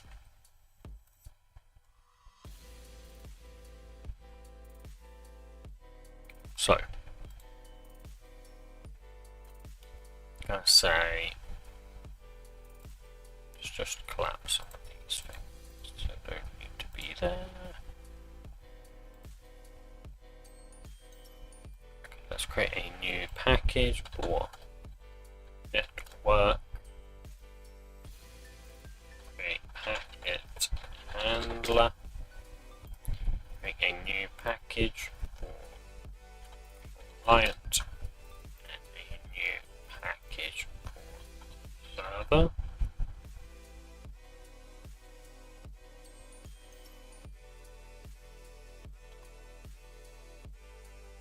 Okay, let's create a string protocol version. Private and simple channel. Yeah, that's pretty much correct, isn't it? That should just be though, clockwise.mod ID.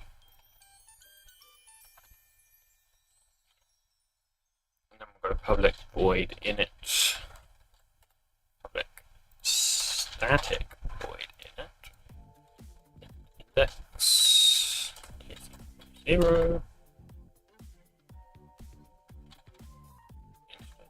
register message plus. No, not register message. You use message builder. There you go. And that'll be S. Set time zone. Class. Index plus plus. Network direction dot play to server. If you could, I think it would be pretty cool to have when you hover over the clock, it shows some text of what the time is of the selected time zone. Interesting.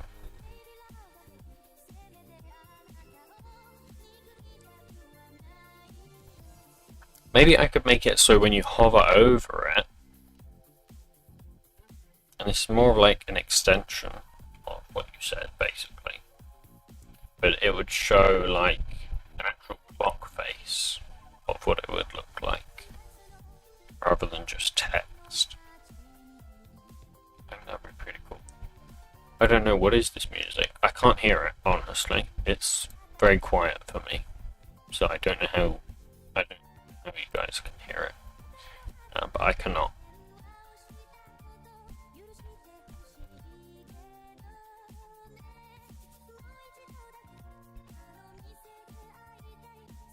Oh, and then I do the log out, don't I? Log out.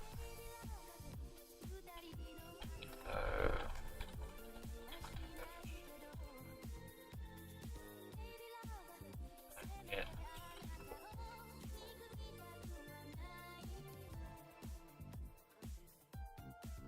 X. Okay. Where's this music? I'm gonna turn it up 1 second.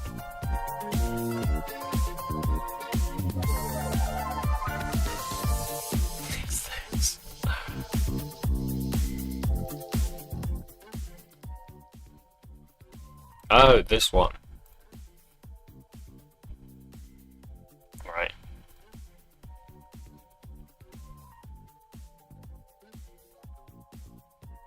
It's not that bad. Come on now, wide.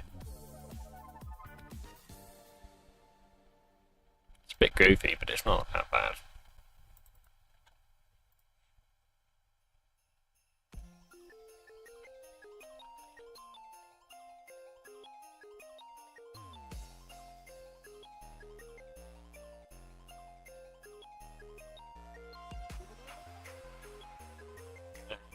Okay, so let's create this packet. So it's going to be a server-bound packet, of course.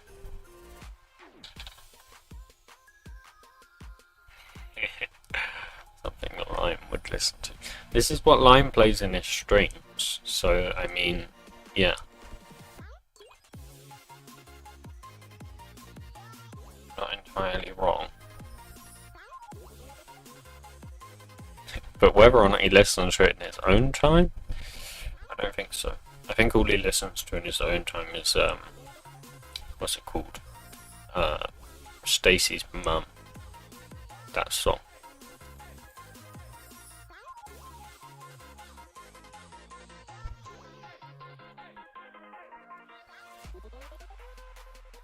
Buff.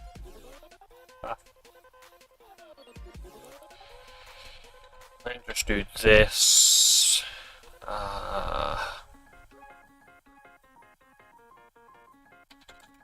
New time zone. What does that take in? A string.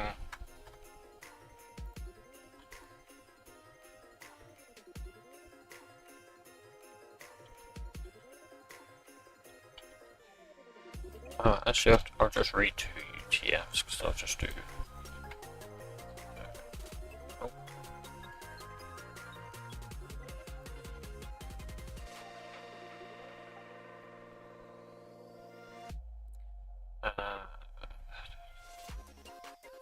Oh, basically what I said is my idea was that it shows like an image of the clock face rather than just like the actual time. But I don't know. We'll have to see.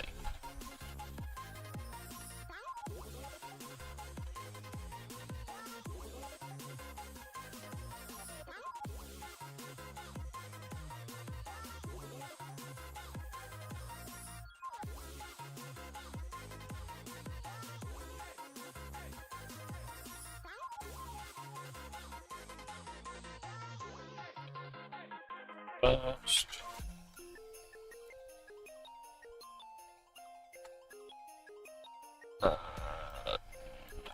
So, we're going to have to pass in a position to.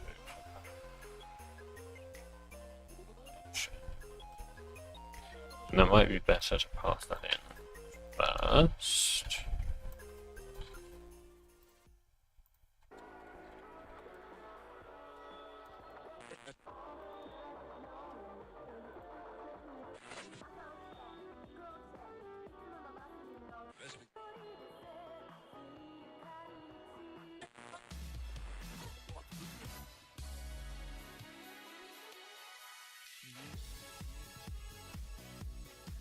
Okay. So, first of all, let's get the level.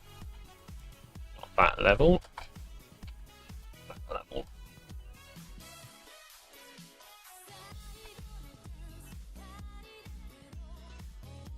If level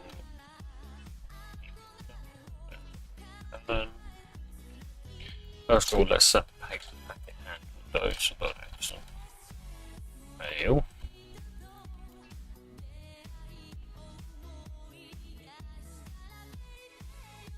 Okay, then let's get the block entity. So block entity. Get a block entity. Okay, if block entity is instance of digital block entity. Let's rename this to BE. And rename this to block entity.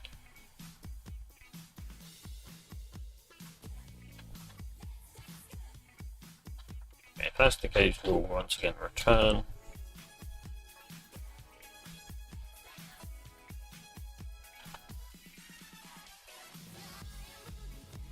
So I can't do that actually. I'll have to pass in the zone ID.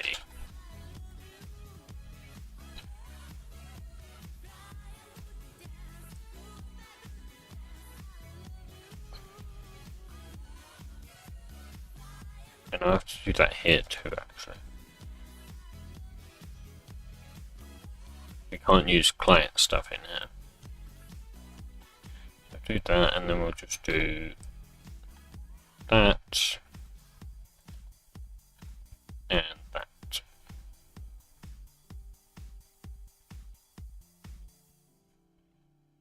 Set times windows.zone ID.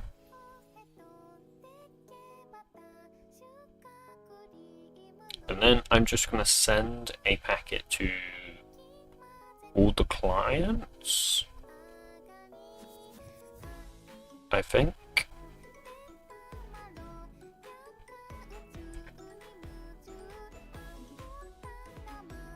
Let's do packet instance.send to packet distributor.all.lr. Yeah, that.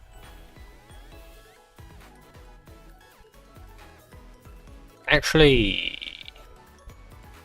no, I don't need to do that, because what set time zone it will do is it will do set changed, and then it will do this dot level dot lock updated, and then do like that.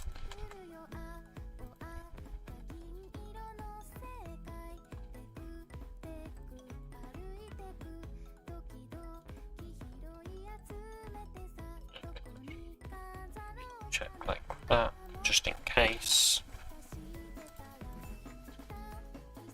because then that will send the update to the clients, and I won't have to do that myself.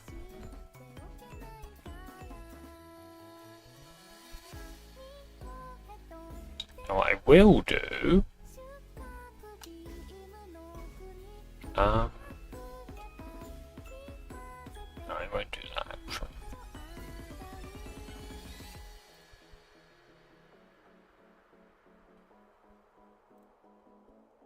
That sets the time zone, okay. Handled. Why is that there? That shouldn't be there, that should be in there.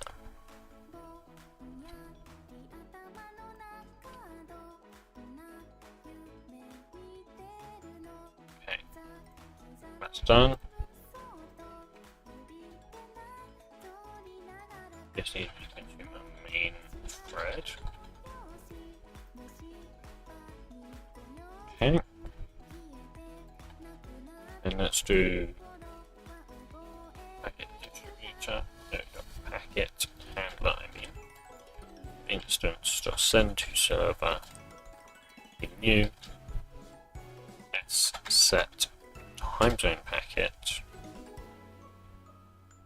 and then I need the position, which is going to be complicated because we don't currently have that. Time zone.zone ID. Okay, let's pass in a position in here then.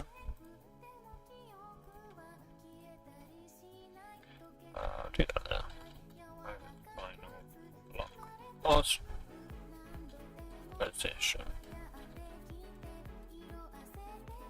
And I'll just pass that in the constructor. Was position. Do that.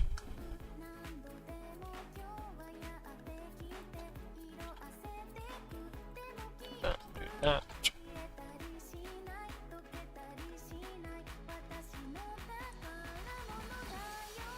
And that.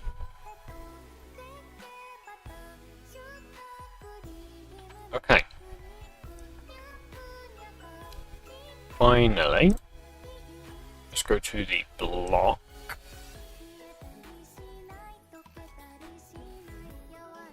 Just pass that in here. So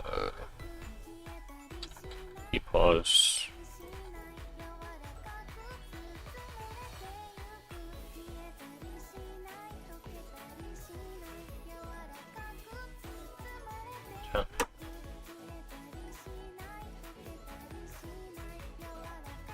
okay, I do need to make it actually sync though. Trying to remember how you do that. Update tag, I think it is. Save. I don't want save. I want save additional.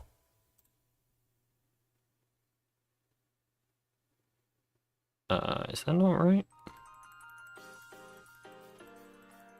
Oh, right. I need to get a from hand tag, so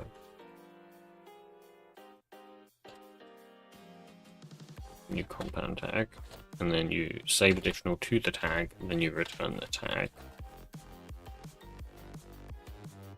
Then in handle, this would be super.getUpdate tag.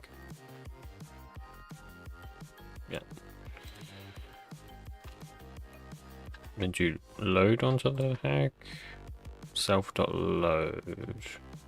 Okay, so that already happens.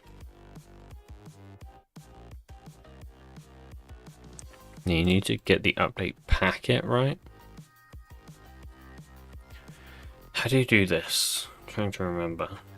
Is it a network hooks thing? No, it's a new... Is it just that? A client game packet listener?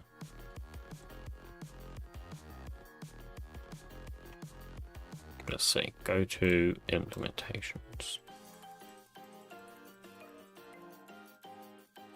Implementations?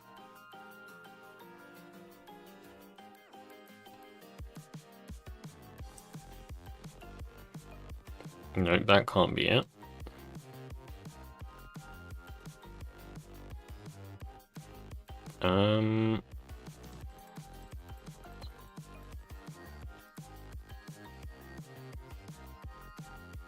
Is it block update packet? Block it. Ah, there you go. Block entity data packet.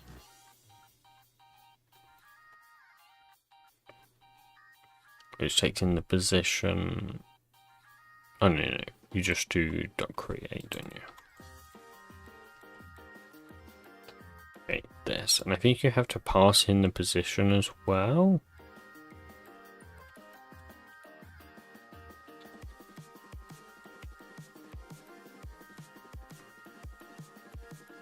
Oh no, you pass in the tag getter. No, I don't think you need that.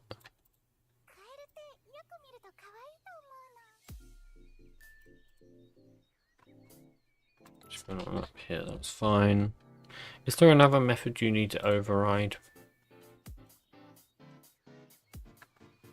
I'm gonna go and check. So... Oh god, I can never find...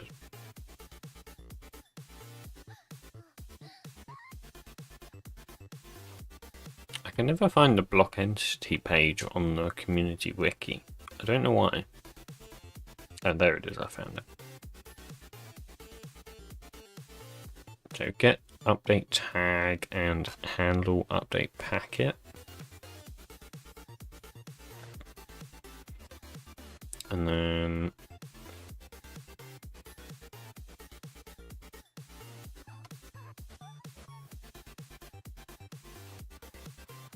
yeah.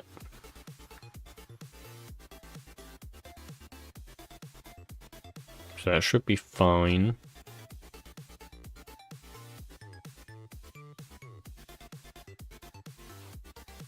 All right. I think that's everything. Let's just go into the screen here. And what I'll do is I will say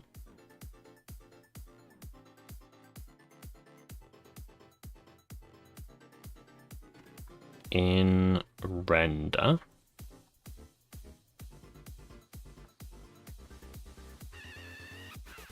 I'm going to want to render the current time zone at the bottom. So I'll say GUI graphics, draw string. Can I do this stop font? I can. I'm just going to say for now that.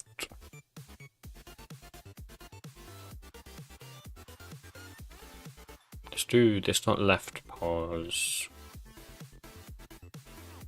plus this dot width divided by 2.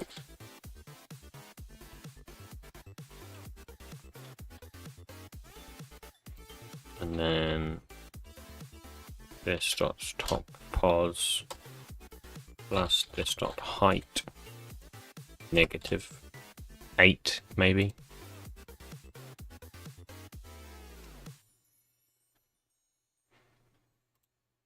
Or I'll go -16 and then I'll do another one below. Let's actually also do a centered string instead of that.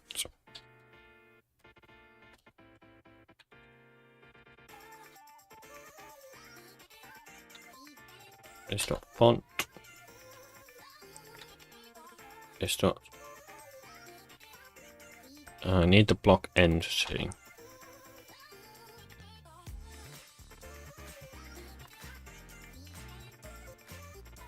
So let's do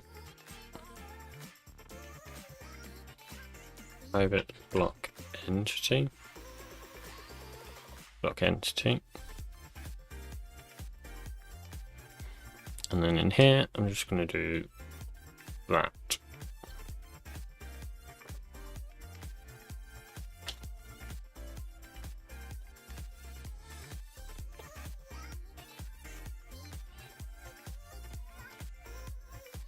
There we go.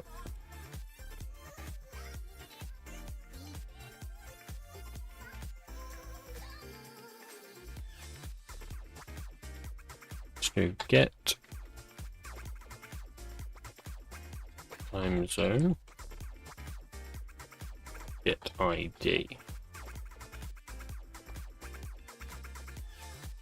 Oh, because I need to derp digital clock block entity.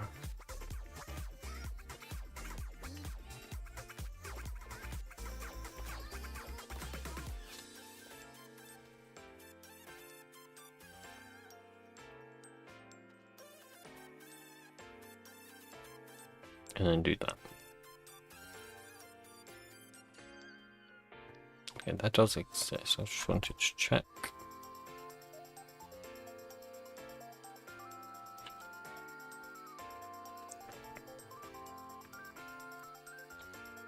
Okay, let's restart. Let's see. Let's see what happens. I'm quite confident. Oh no, that won't work. That's going to crash instantly.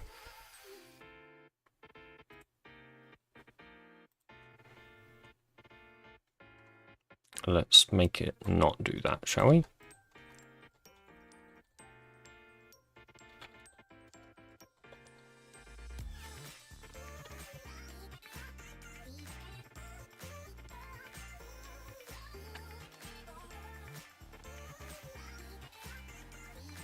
Do that and then do that. Okay, let's hotspot that. Okay, let's see what it does.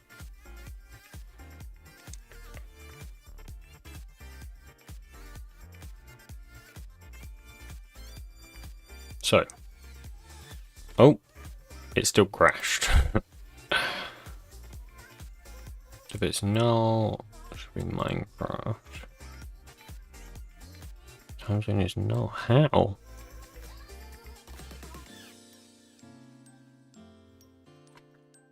Cannot invoke zone ID.get ID because get time zone is null. Maybe I failed to hot swap it. Let's see what line it says it's on. Yeah, it failed to hot swap. That's why. We'll try again.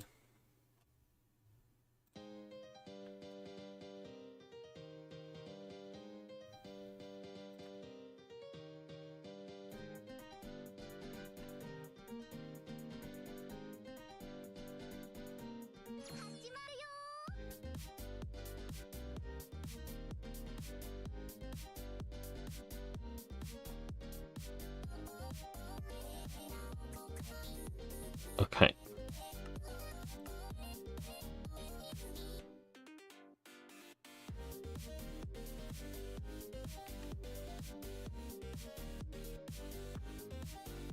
Here we go. So it doesn't crash. But it's also not drawing any text. That's interesting.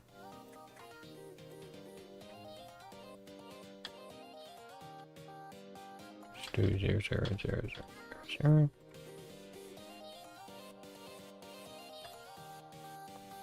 Huh.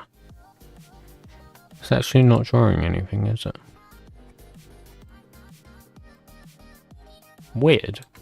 Why not?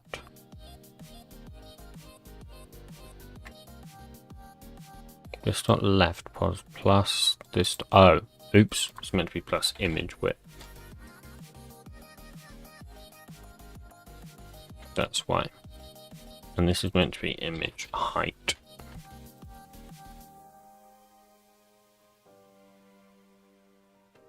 Okay, let's change this back to a 40-40.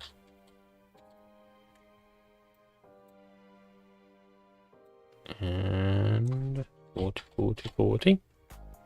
This is going to need to be like 24. So it needs to be 10 or something.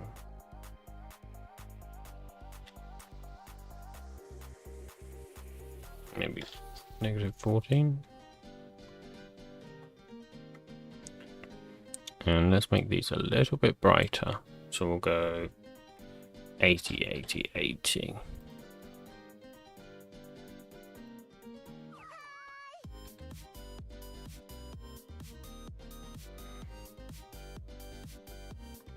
So actually go like AB, AB, AB.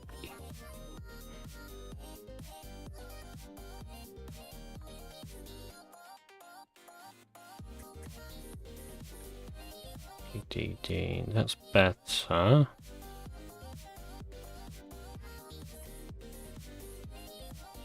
Okay, there we go. Maybe white actually would be better.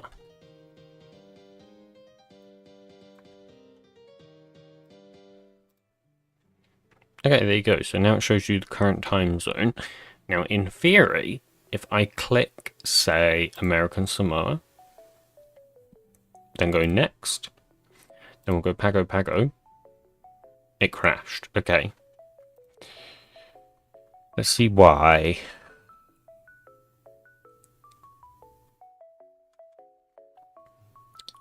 Registration of import. Oh. Oh. Right. What I forgot to do is to actually register the packet handler. So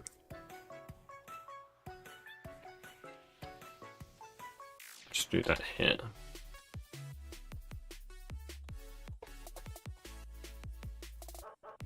There we go. And public, no, private. What the hell? Private void common setup fml common setup event dot enqueue. And I'll just do actually packet handler init. Let's try again.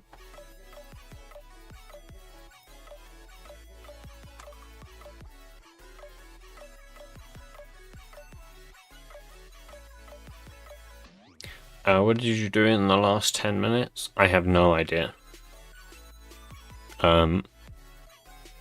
Something relating to the packets, probably. Oh, class loading errors. Oh, is it not meant to have subscribe event? Oops.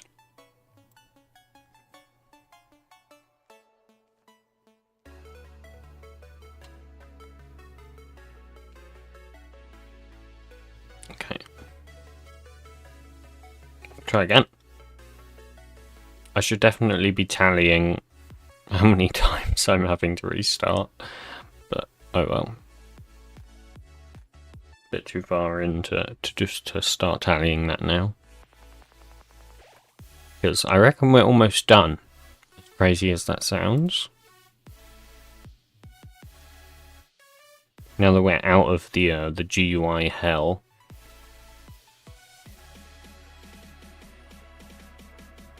So current time zone Minecraft will go Algeria, Algiers. It's now NA because the current time zone is Algiers. Let's go.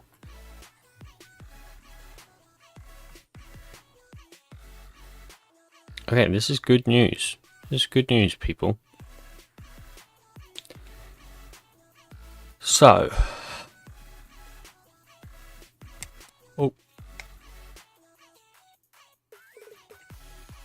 now what we're going to want to do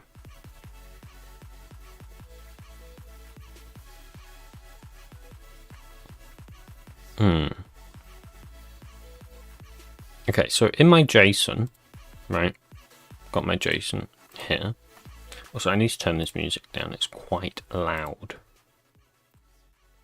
Do that and I'll turn it up for you guys so you can hear the lovely music.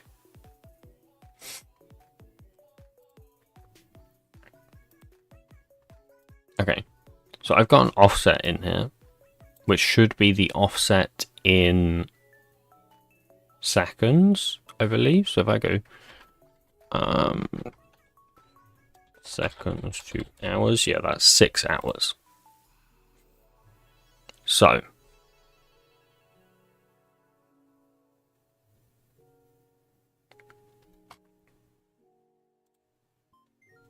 let's go back to this actually. So what I need to be able to do is I need to be able to get this country name or region name also, and the actual name of the specific time zone. Oh god, I'm tired.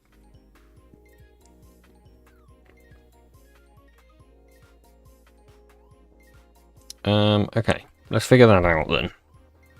Also, I realise it's getting quite dark now, so I might have to turn off my camera soon anyways.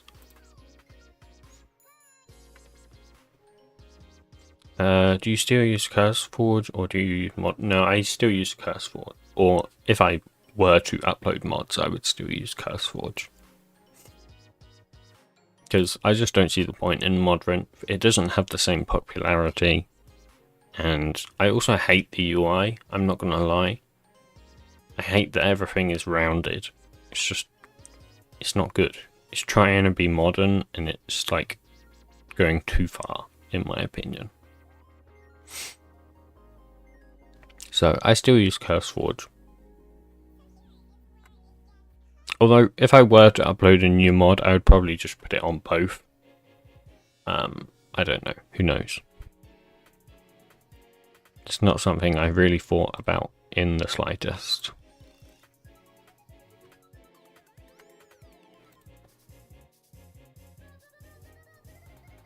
Okay. So I'm wondering,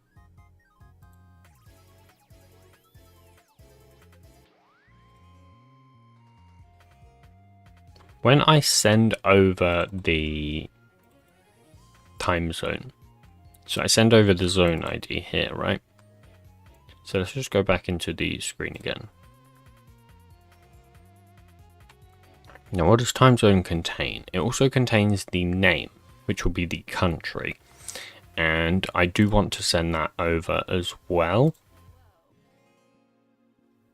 So I'm also going to go time zone dot name, like that.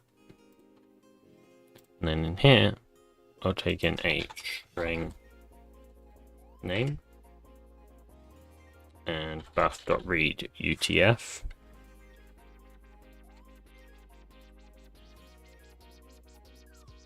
And once again, I need a string here first, private final string name, set the name, write the name,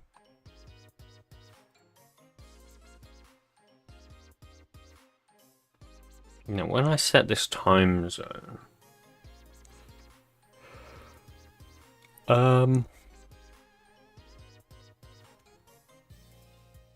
let's send over the name too, so this name.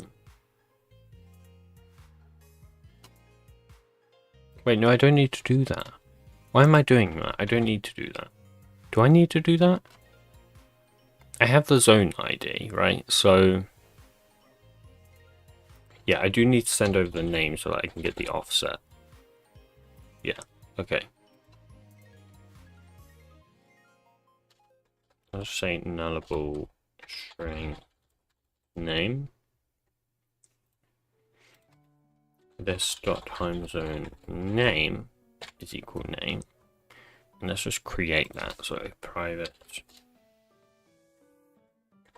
string time zone name. Now to be clear, these are both nullable.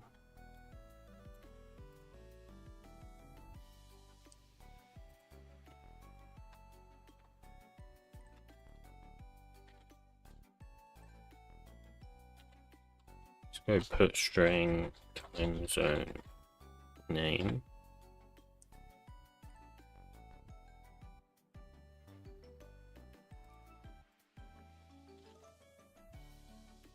If clockwise data that contains time zone name, then I'll do that.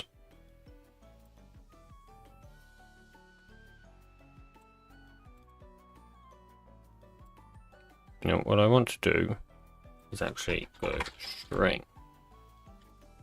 and then just do, yeah, that. So if it's equal to NA, then it just set it to null.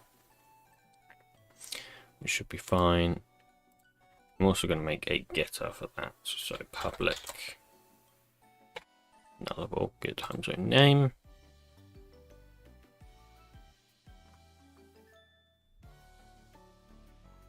Okay, I think that should all be good.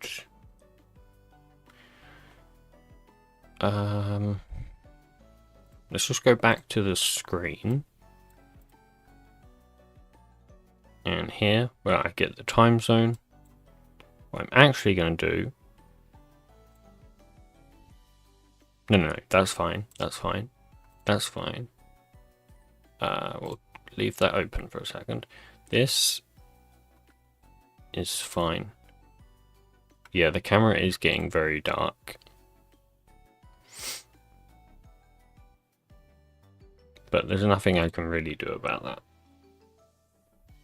I mean, honestly, I could do the same thing I did yesterday. That kind of blinded me.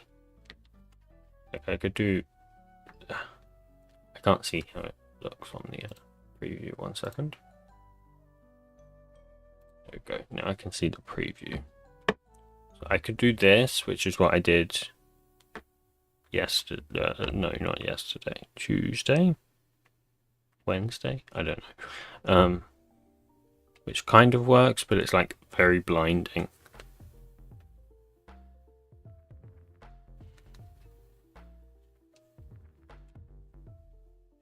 So what I'm going to do for the rest of the stream, since this stream probably isn't going to go for much longer anyways, I'm just going to turn my camera off. Because obviously there's no point having it on if you can't see me. I do have lights in my room, but I don't really want to turn them on. Because, one, it would make me extremely yellow. And two, they're also very bright. I mean, actually, 1 second. Let me go and test them out.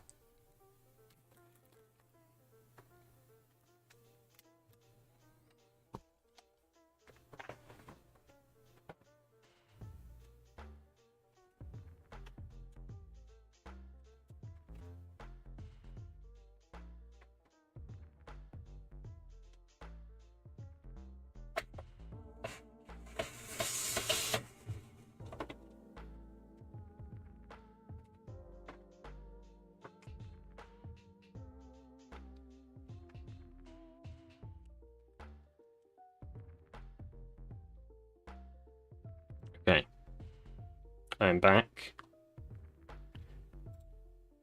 Okay, is that... The problem is that obviously they're above me. They're not like in front of me.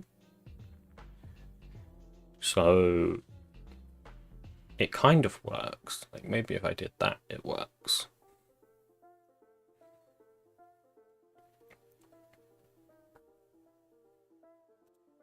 So, I mean, I'll leave it like this. I think this is okay.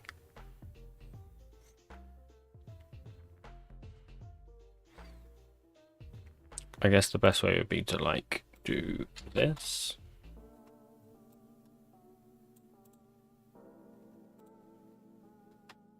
Like just bring up something that's like white.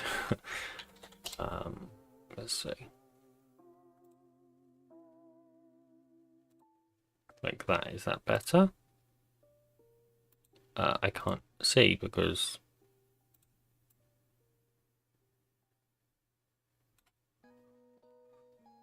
okay, I'm going to temporarily just move OBS onto this same stream so that I can see. I mean, that's definitely better, right? But that means I wouldn't be able to see stream chat, so that's probably not a good idea.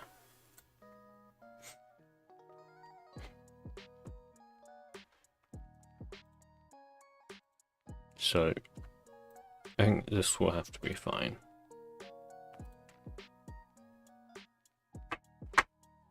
So let me move my fan out of the way since I'm not using it now. Oh.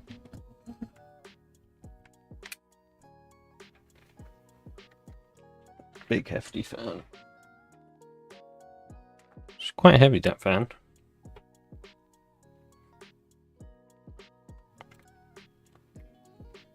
Okay, what was I doing? Yes, I wanted to use this offset here to control the block entity renderer. So let's go to the renderer. Get rid of this, clean it up a little bit. Okay. So that gets me the time zone there. Let's also do string time zone name equal p block entity get time zone name.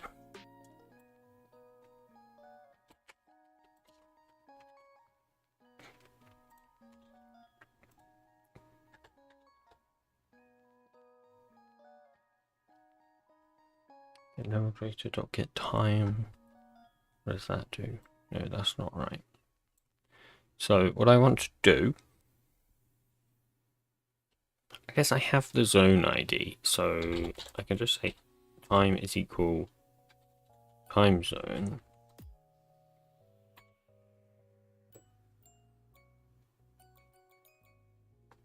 dot that offset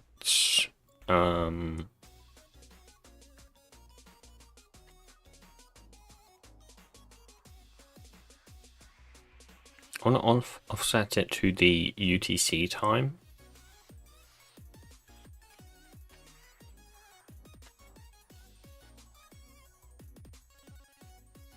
I can say instant.now, but the issue is that's going to offset it from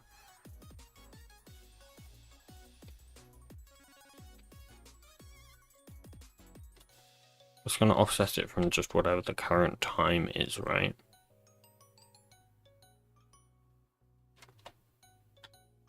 Let's see what that does. Oh, it doesn't. Alright, see ya, dev man.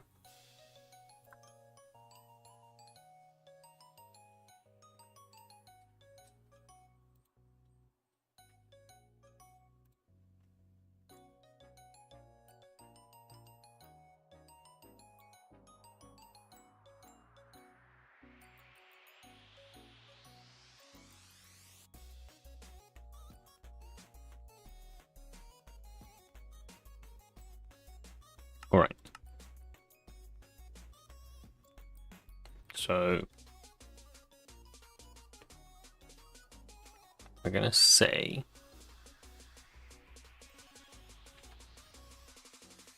Okay, so it says +1. Because that's the actual offset, right?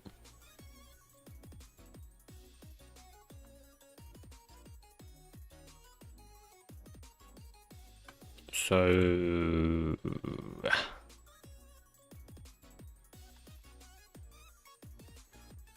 string.now at zone to local time dot to string. What does that do? Oh.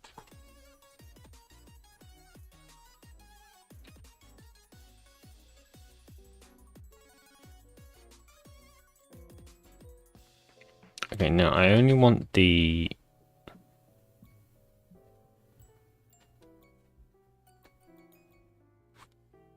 let's create a datetime formatter.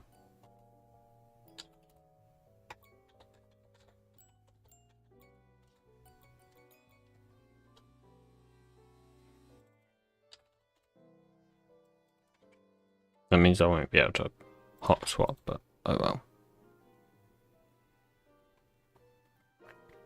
What time zone is Algeria using right now? Algeria. Oh, Algeria is actually the same time I am at, apparently. Interesting. I guess that makes sense. I mean, it's below the UK, isn't it? Yeah, pretty much.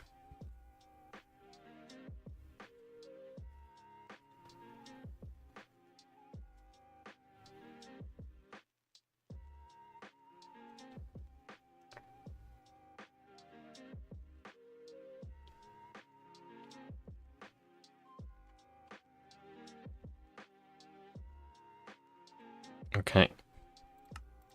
Let's go in.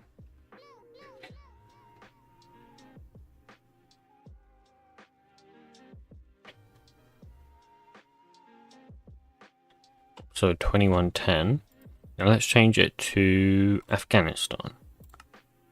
Kabul. It's 0040. Is that right?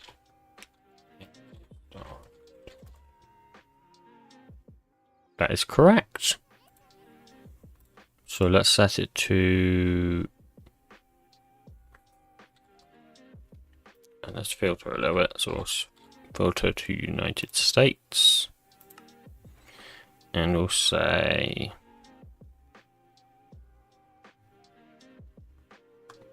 Should we set it to LA, I think. And it should be 10 past 1. We'll say LA time. It is indeed 10 past 1. Let's just try maybe something that's not using daylight savings.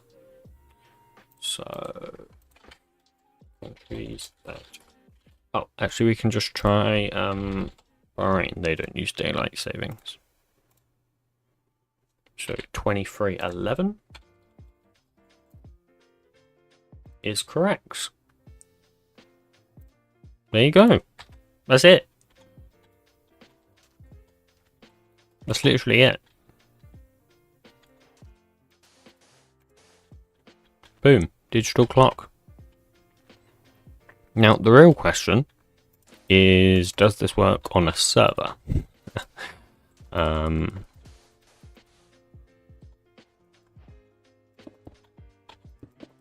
That's where things might get complicated.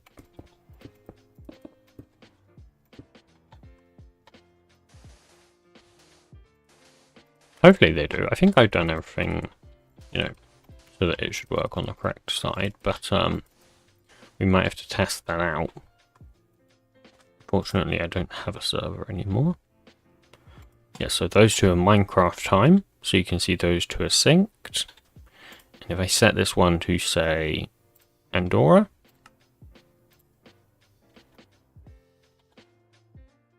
No, let's do something a little more exciting.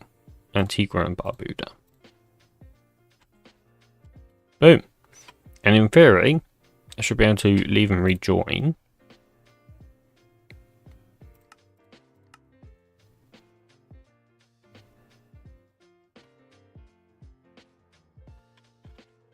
Let's go.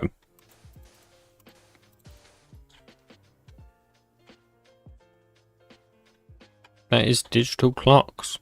Someone mention Lone Wolf for me, please. Tell him it works. But yeah, that is it. So, okay, there is actually one final thing. And that is if I try and rotate it, you'll see that the actual text doesn't rotate. That should be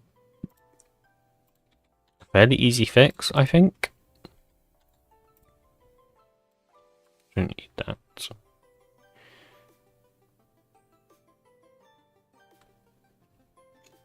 Now we're going to... Let's see, so... There's probably once again some equation I can use for this, for rotating it, right? But since I'm bad at math, we're just gonna do it the old-fashioned way.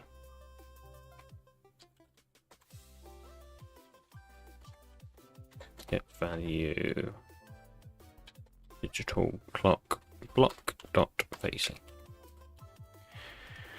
Thanks a million for all the videos. Well, thank you, MP Simon, for watching them. It is much appreciated.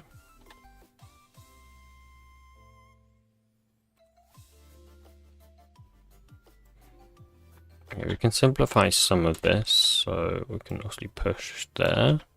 We can pop there. We can do that. We can scale, because that shouldn't be any different. It's just going to be the actual translation that's different. So what way are we facing right now? We're facing north. Wow, that's quite uncommon.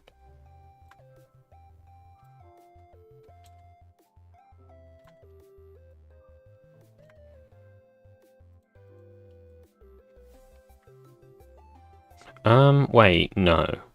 That's not going to be right, actually, is it?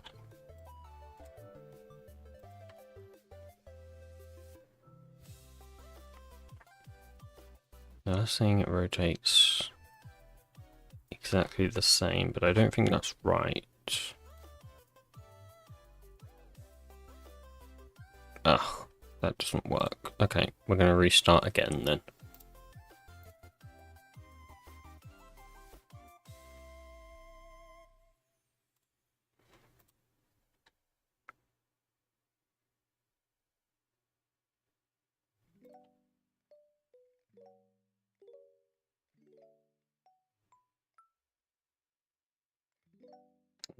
Here we go.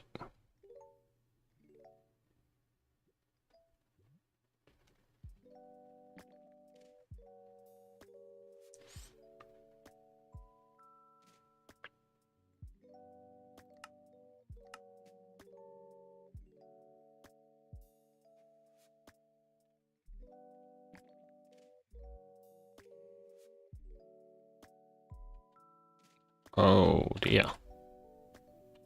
Why has that happened then? I didn't change this.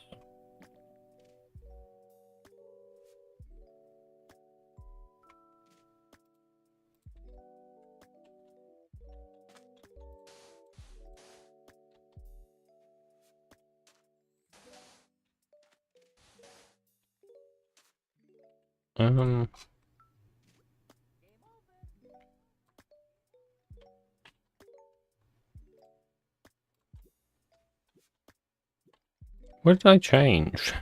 I don't think I changed anything.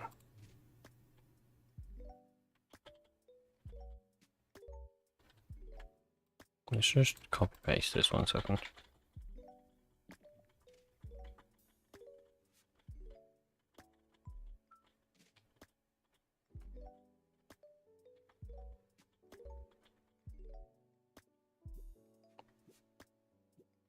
$665. Oh, that is different actually, isn't it?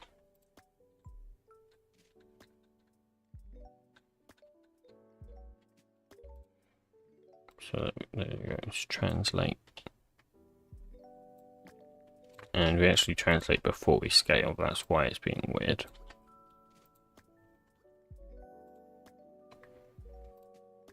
There we go. So let's rotate.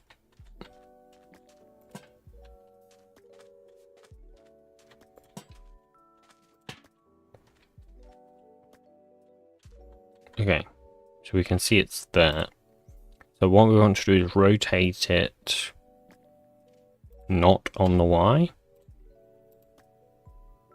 Oh no, wrong one. This one.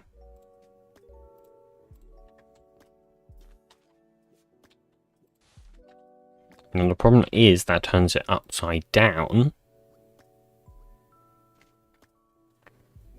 So what we want to do is maybe do that. I'm just trying to figure out.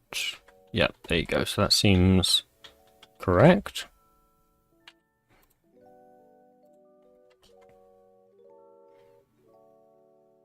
Now, the west and the east are going to be slightly different, so I'll have to do... Still probably do the translation, but obviously the scaling. Let's see what that'll be. So, this is west, so... This way. No, not this way. This way. What the hell? Oh no, that can't be the right way then, can it? It's got to be this way. Just trying to figure out which way that text is facing right now. Let's try this.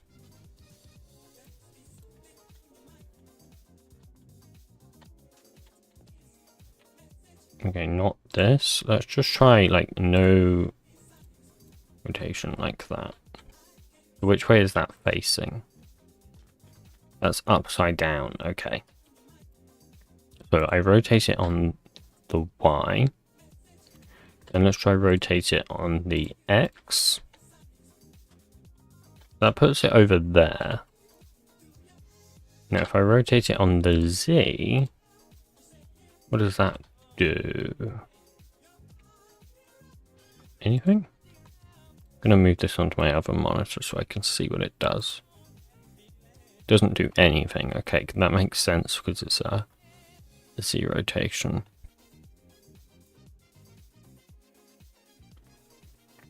So I think I have to...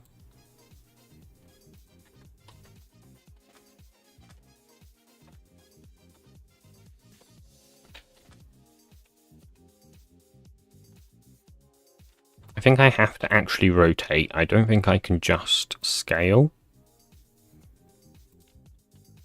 on this one. So let's do P pose stack. And we'll rotate 90. No, that's not vector 3F. That's now axis. See which way that rotated. That is the wrong way. So we'll do 270.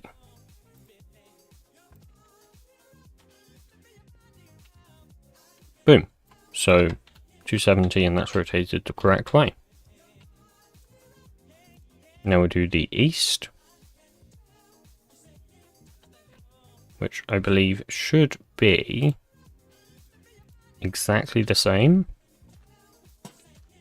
but not 270. This time it will be 90.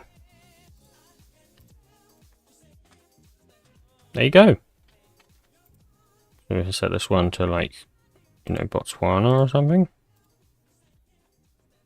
Set this one to, let's see, St. Martin, whatever.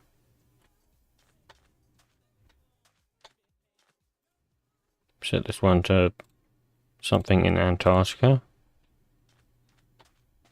Boom. Clocks. Okay, did anyone ping Lone Wolf and let him know?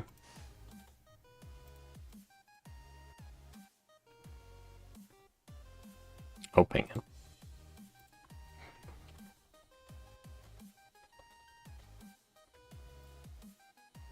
There we go.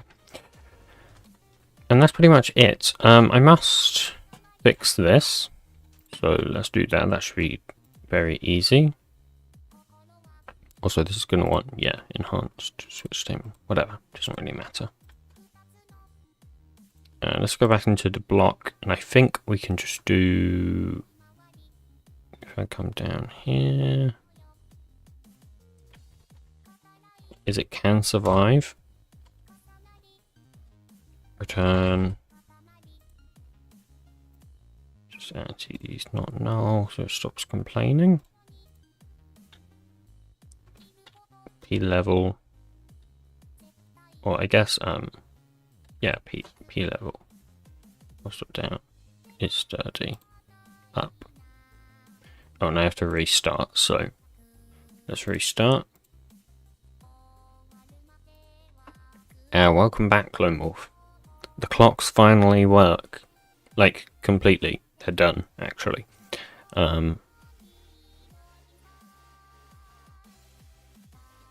not sure if there's anything left to do. I need to test it in multiplayer. But I think that's it.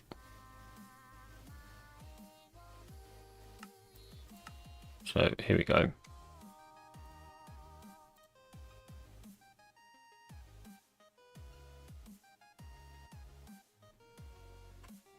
Oh, I'm in the ground. That's how that happened. But, okay. Yeah, so I should now, even if I shift right click, I can't place them on top. And if I break, but okay, that doesn't actually change anything.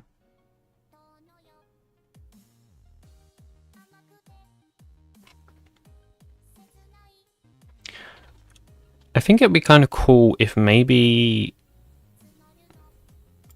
you could like dye the color here, right? If you could right click it with a dye and it changes the color.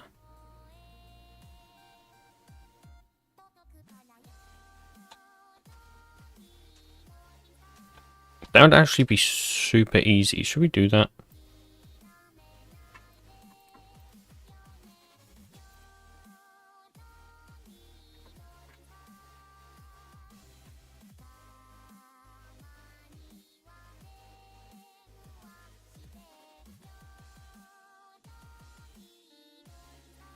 Okay, let's do that. So we just need to override use.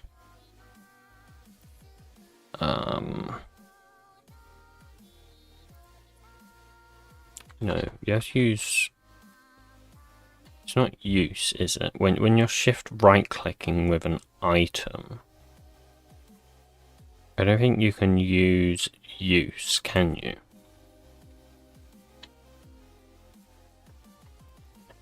Is there even a method you can use, or do you have to use an event? I'm trying to remember. It's been a very long time.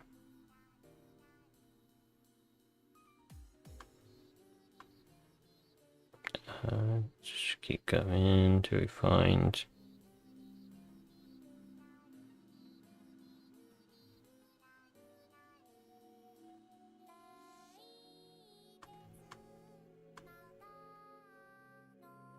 I don't know, but when we do actually need to check for neighbors is one thing.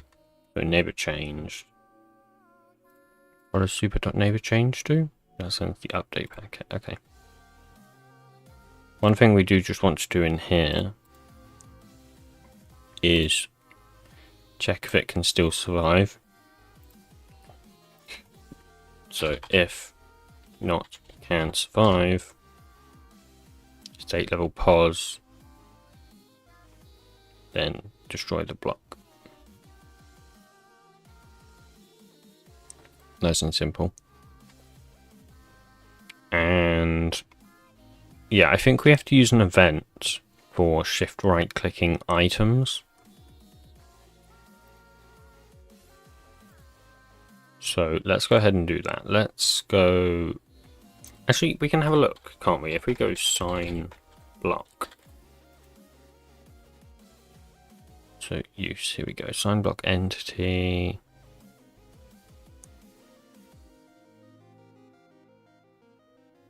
Yeah, you can see that's clearly not handled in here, and I assume it's handled in the die item. Try apply to sign. Where's that called? What? Where's that called? Sign application? What? Okay, vanilla obviously does some weird stuff, which we're not going to be able to do. So let's just go a new class. Let's go common forge events. And mod. Then bus subscribe by mod ID is equal. Bus.mod. Forge, I mean.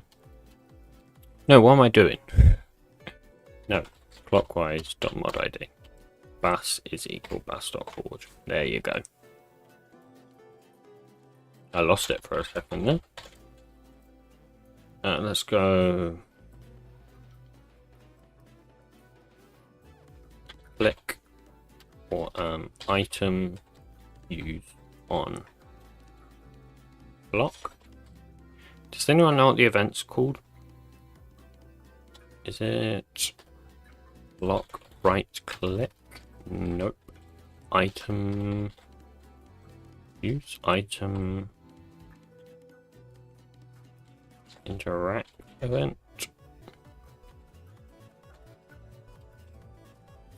What is player interact event?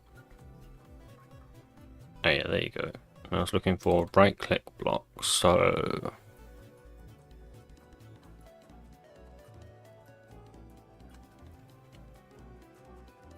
get use item. Is that for right click item?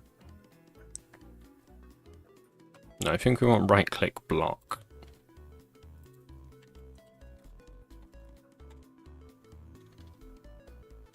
And then if event.get item stack .get item is instance of die item die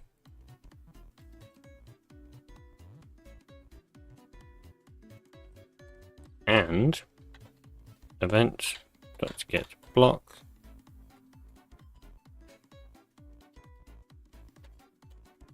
get. Oh, I have to get the hit back.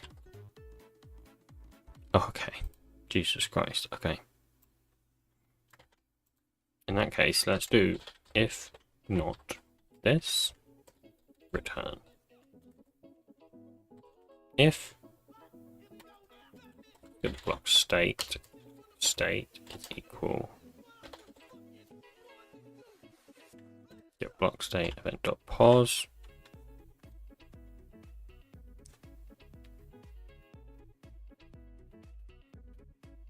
Yeah, that's what we want.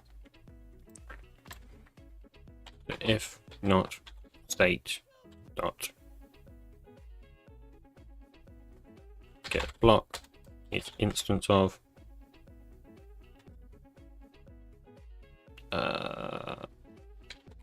digital clock block. Actually, let's just do the block entity. Let's not worry about that. Let's do block entity. BE get level and say if BE is instance of digital clock block entity, then let's get the die color. Now if block entity get color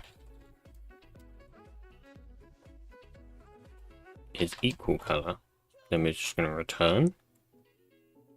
Else, let's say block entity your set color And also, let's do a check for it. Not remote. So if event.level, if it is client side, return. Because obviously we don't want to do this if it's client side. Or event dot hand is not equal in direction hand dot main hand. Then we'll set the color to color, and we'll say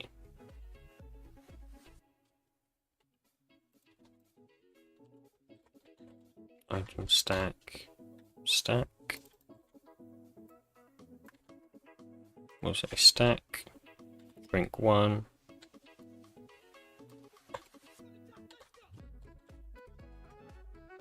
How do I get the end? There you go. Then we'll get entity.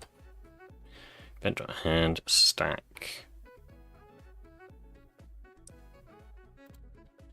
And I'll just copy that. So let's create this get color and set color.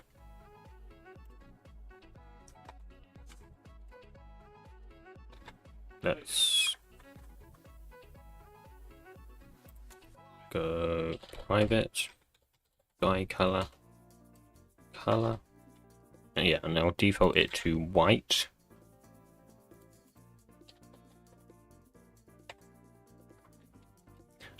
There has not been a single suggestion since the last stream.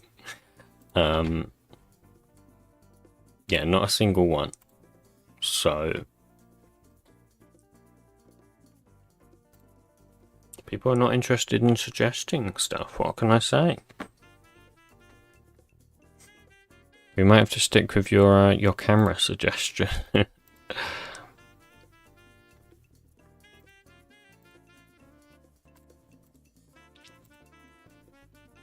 Which I don't think is a bad suggestion, but I would like more options, you know.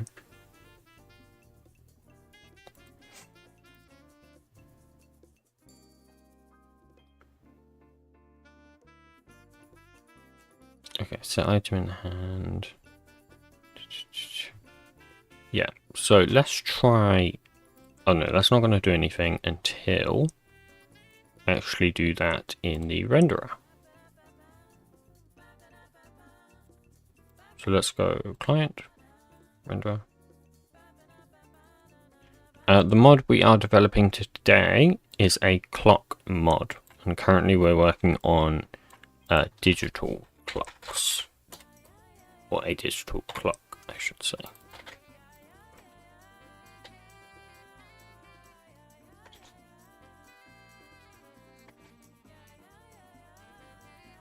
Let's restart, and hopefully this should work. I don't see why it wouldn't.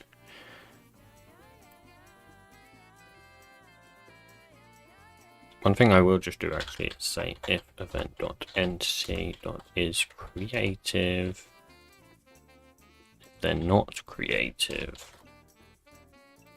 then I'll do that.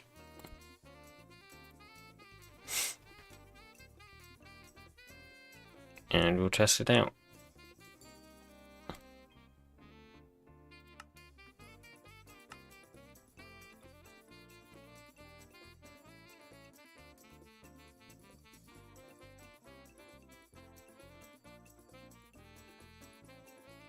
Yeah, so they're default to white.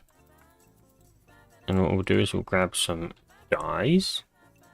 We'll get brown, we'll get blue, we'll get red, we'll get green, yellow,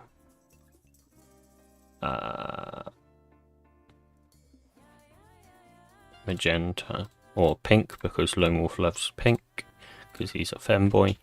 And then we will dye some of these their respective color. Oh, we do need to check actually.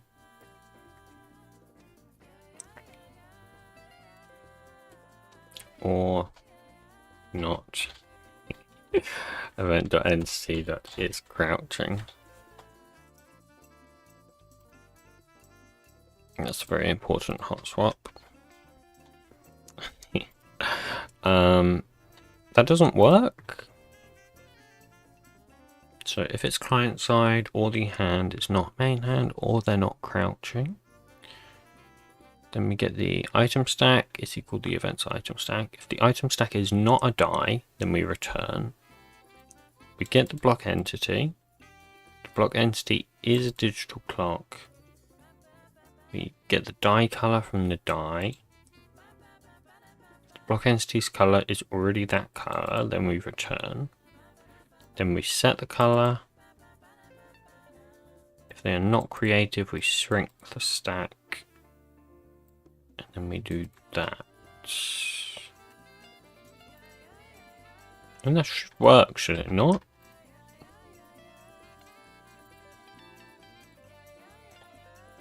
The only thing I'm thinking is maybe this isn't firing.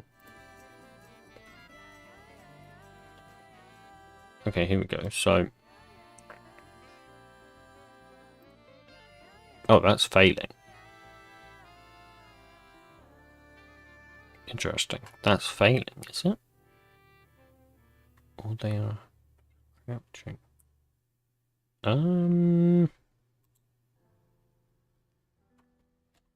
Okay, let's go level is equal event of get level. And then let's mess with these.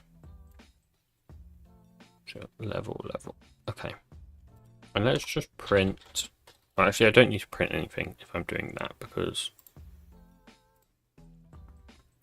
we can just see. So let's right click.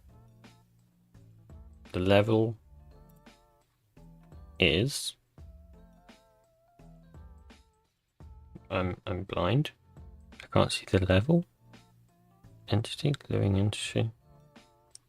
There's no level. Okay, I guess the level is just gone from the entity then. So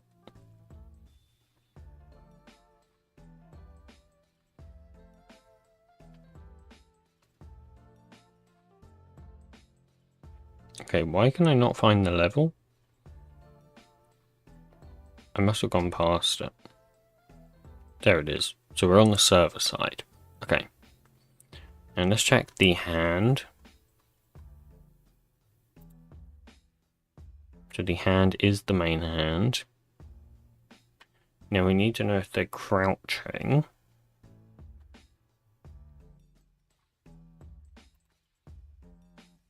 Now, is that going to be a variable? Is crouching.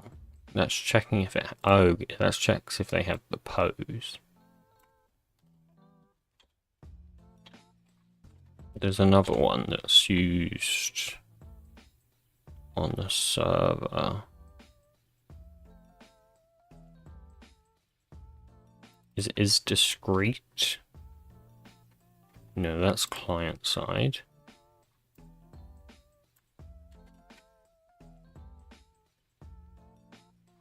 Is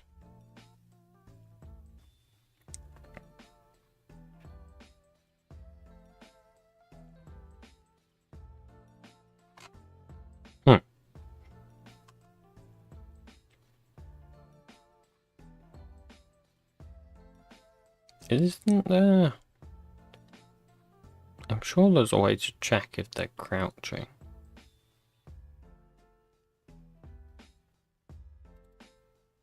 Okay, let's just print then.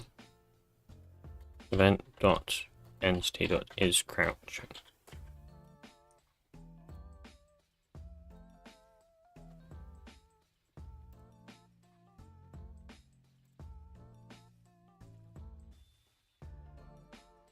And then let's print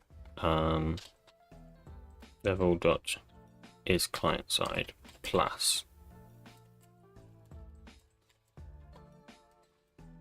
something like that, so we can see what side it's going to say what on. We'll get rid of that hot swap there.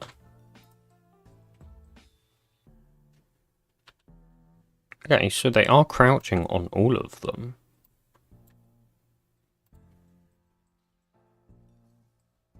So let's see if it ever gets to that then.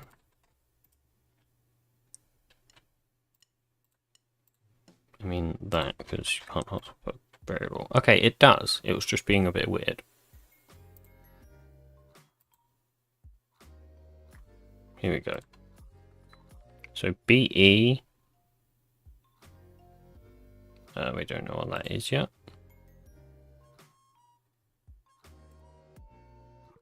Oh, the BE is null.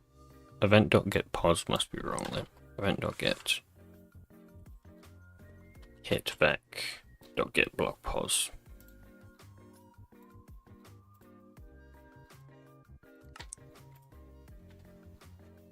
Huh, still nothing.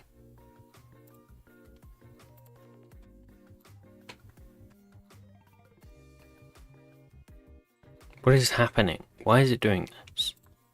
It was doing this when I was trying to record a video the other day. It wouldn't let me debug it. It always said that the variables were completely wrong. I'm going to restart the debug session and maybe that'll fix it.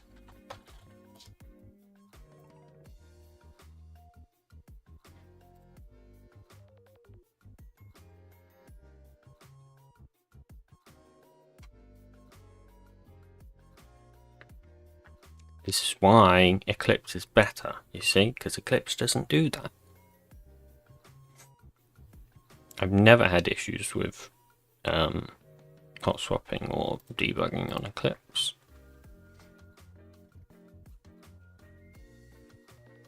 But it is what it is.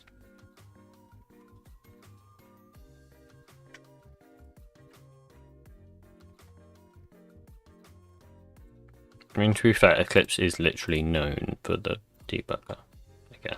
But, okay, so block entity.color. So let's have a look. The color is already red.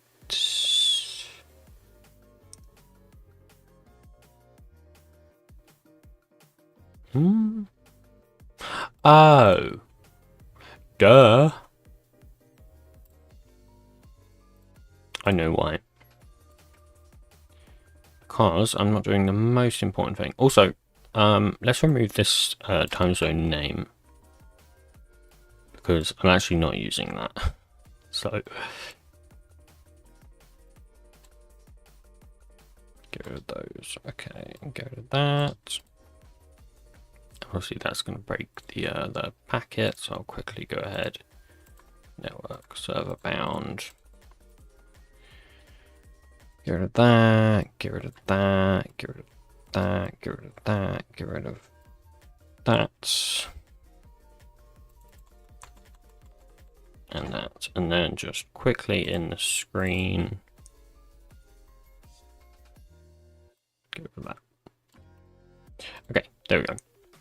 So the issue is I'm not saving it to the MBT. So obviously that means it's not able to sync, because it only syncs what is saved into MBT.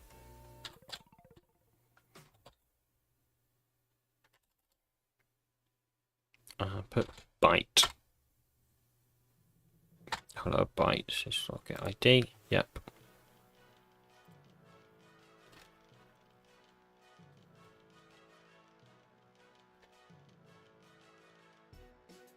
Yep, do that.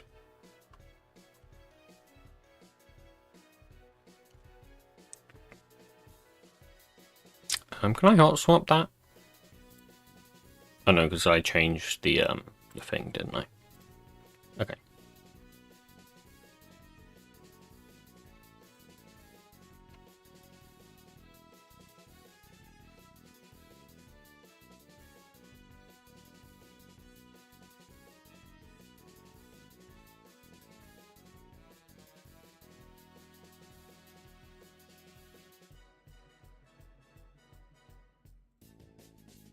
I'm fairly confident this will work now. I'm going to say I'm like 90% confident this will work.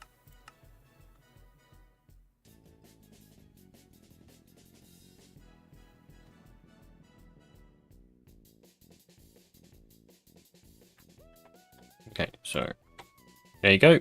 Red, lime, yellow, pink, template color, white, red, cyan, brown, etc, etc. That will work for all of them, won't it?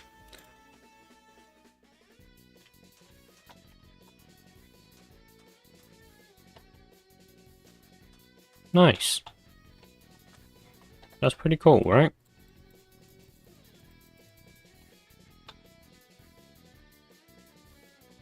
Let's just check that it saves after like loading and rejoining, of course.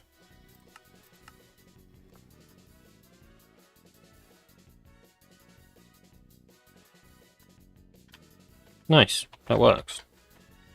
Okay, anything else regarding these ones specifically? Let's just check if I do that. Okay, that does break it, that's good. And let's also check whether or not the dies do their thing in survival, right? So we'll grab blue, we'll go game mode, survival. And we're going to dye this one blue. Oops, shit, crouching of course. And yeah, that takes away the dye from me. Current time zone, bar rain. And this one, Gaborone, whatever that is. Etc. I'm going to change this text here. Rather than saying the ID of the time zone, I'm just going to say UTC plus, you know, whatever, right? I think that'd be better.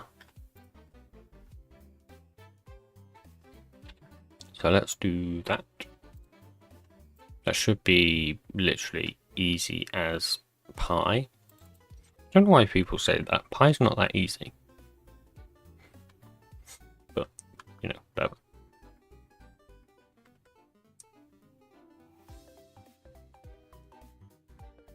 So here we go, get time zone Minecraft. So it just gets the ID. Now what we would rather have, Minecraft or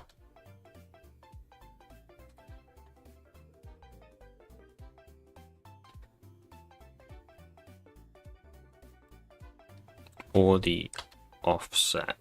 So I'll say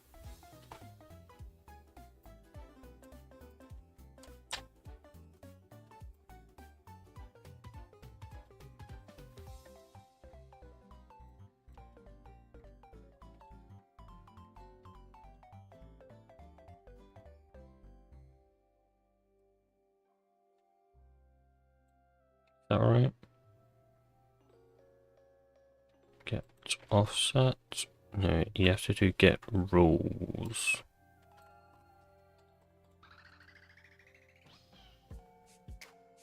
How did I do this in the renderer?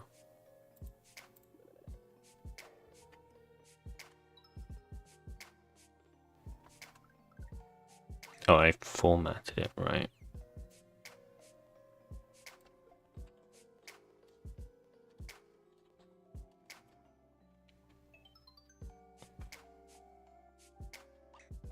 Get rules. Get offset.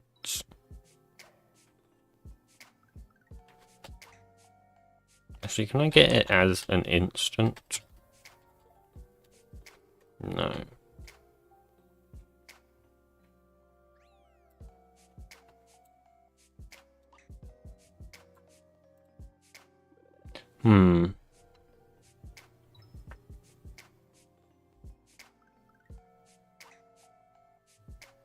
I mean, place name UTC plus. I mean, that's too long. I mean, it's already way too long as it is now, to be honest.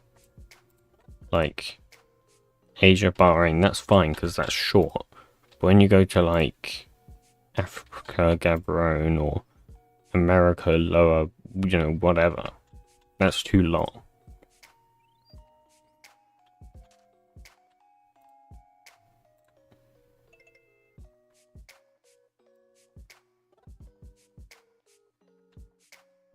So you know, ideally. And what does that do?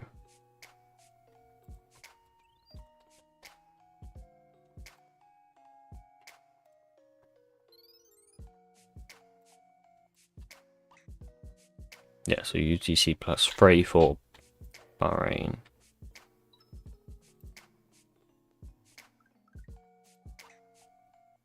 What I could say is,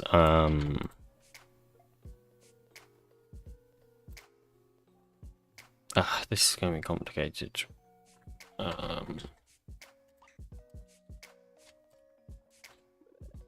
If I do this, do that, do that, do that,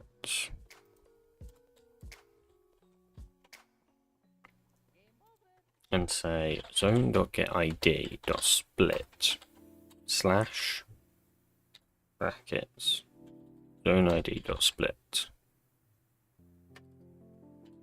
getID.split slash dot length -1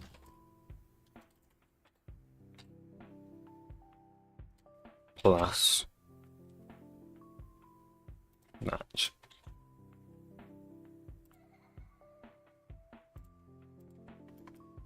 So that means I get Bahrain UTC +3. Gaborone UTC +2.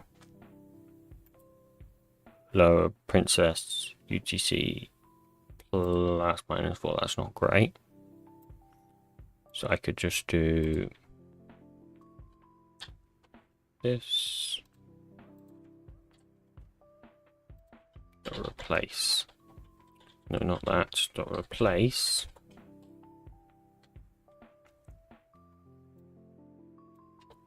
Do that, and then also replace +- with minus.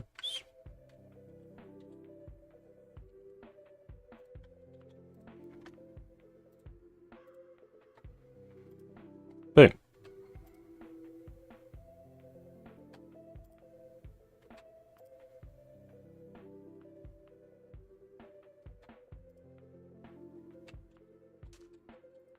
I think that's fine.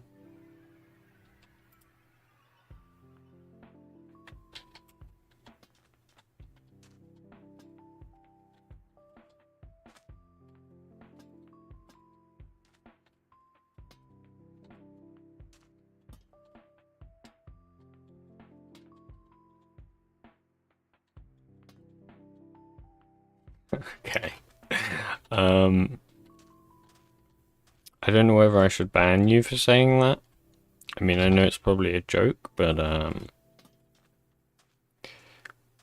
you know, you can't say that.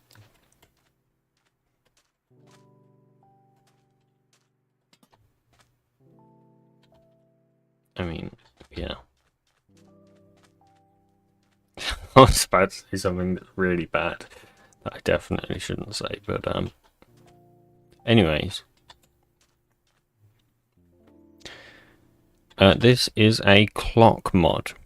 As you can see, these are clocks, digital clocks to be precise.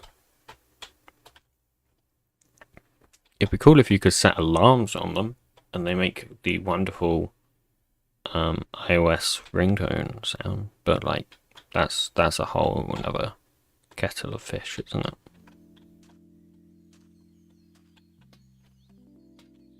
And it actually wouldn't be that hard, but do we want to do that? It's like, maybe.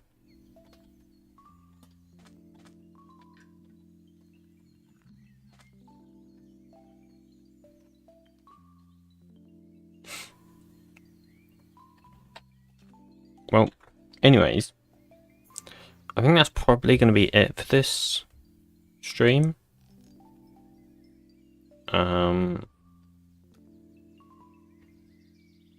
Because we have been going for 3.5 hours. which is quite a while. I don't want to, you know, be doing streams with like 5-hour long times anymore. I think that's a bit too much. So I think I'll about do it for this stream. Hopefully by the next one, some of you guys might have created some more, you know, suggestions in the suggestion form, so that we can come up with something a bit more exciting and stick through that. But if not, then I guess I'll just continue with this and add grandfather clocks, which is quite goofy, and, you know, analog clocks and whatever, and probably suffer the consequences of doing that. But yeah, obviously I hope you all enjoyed. Join the Discord, linked in the description below, and I'll see you all later. Goodbye.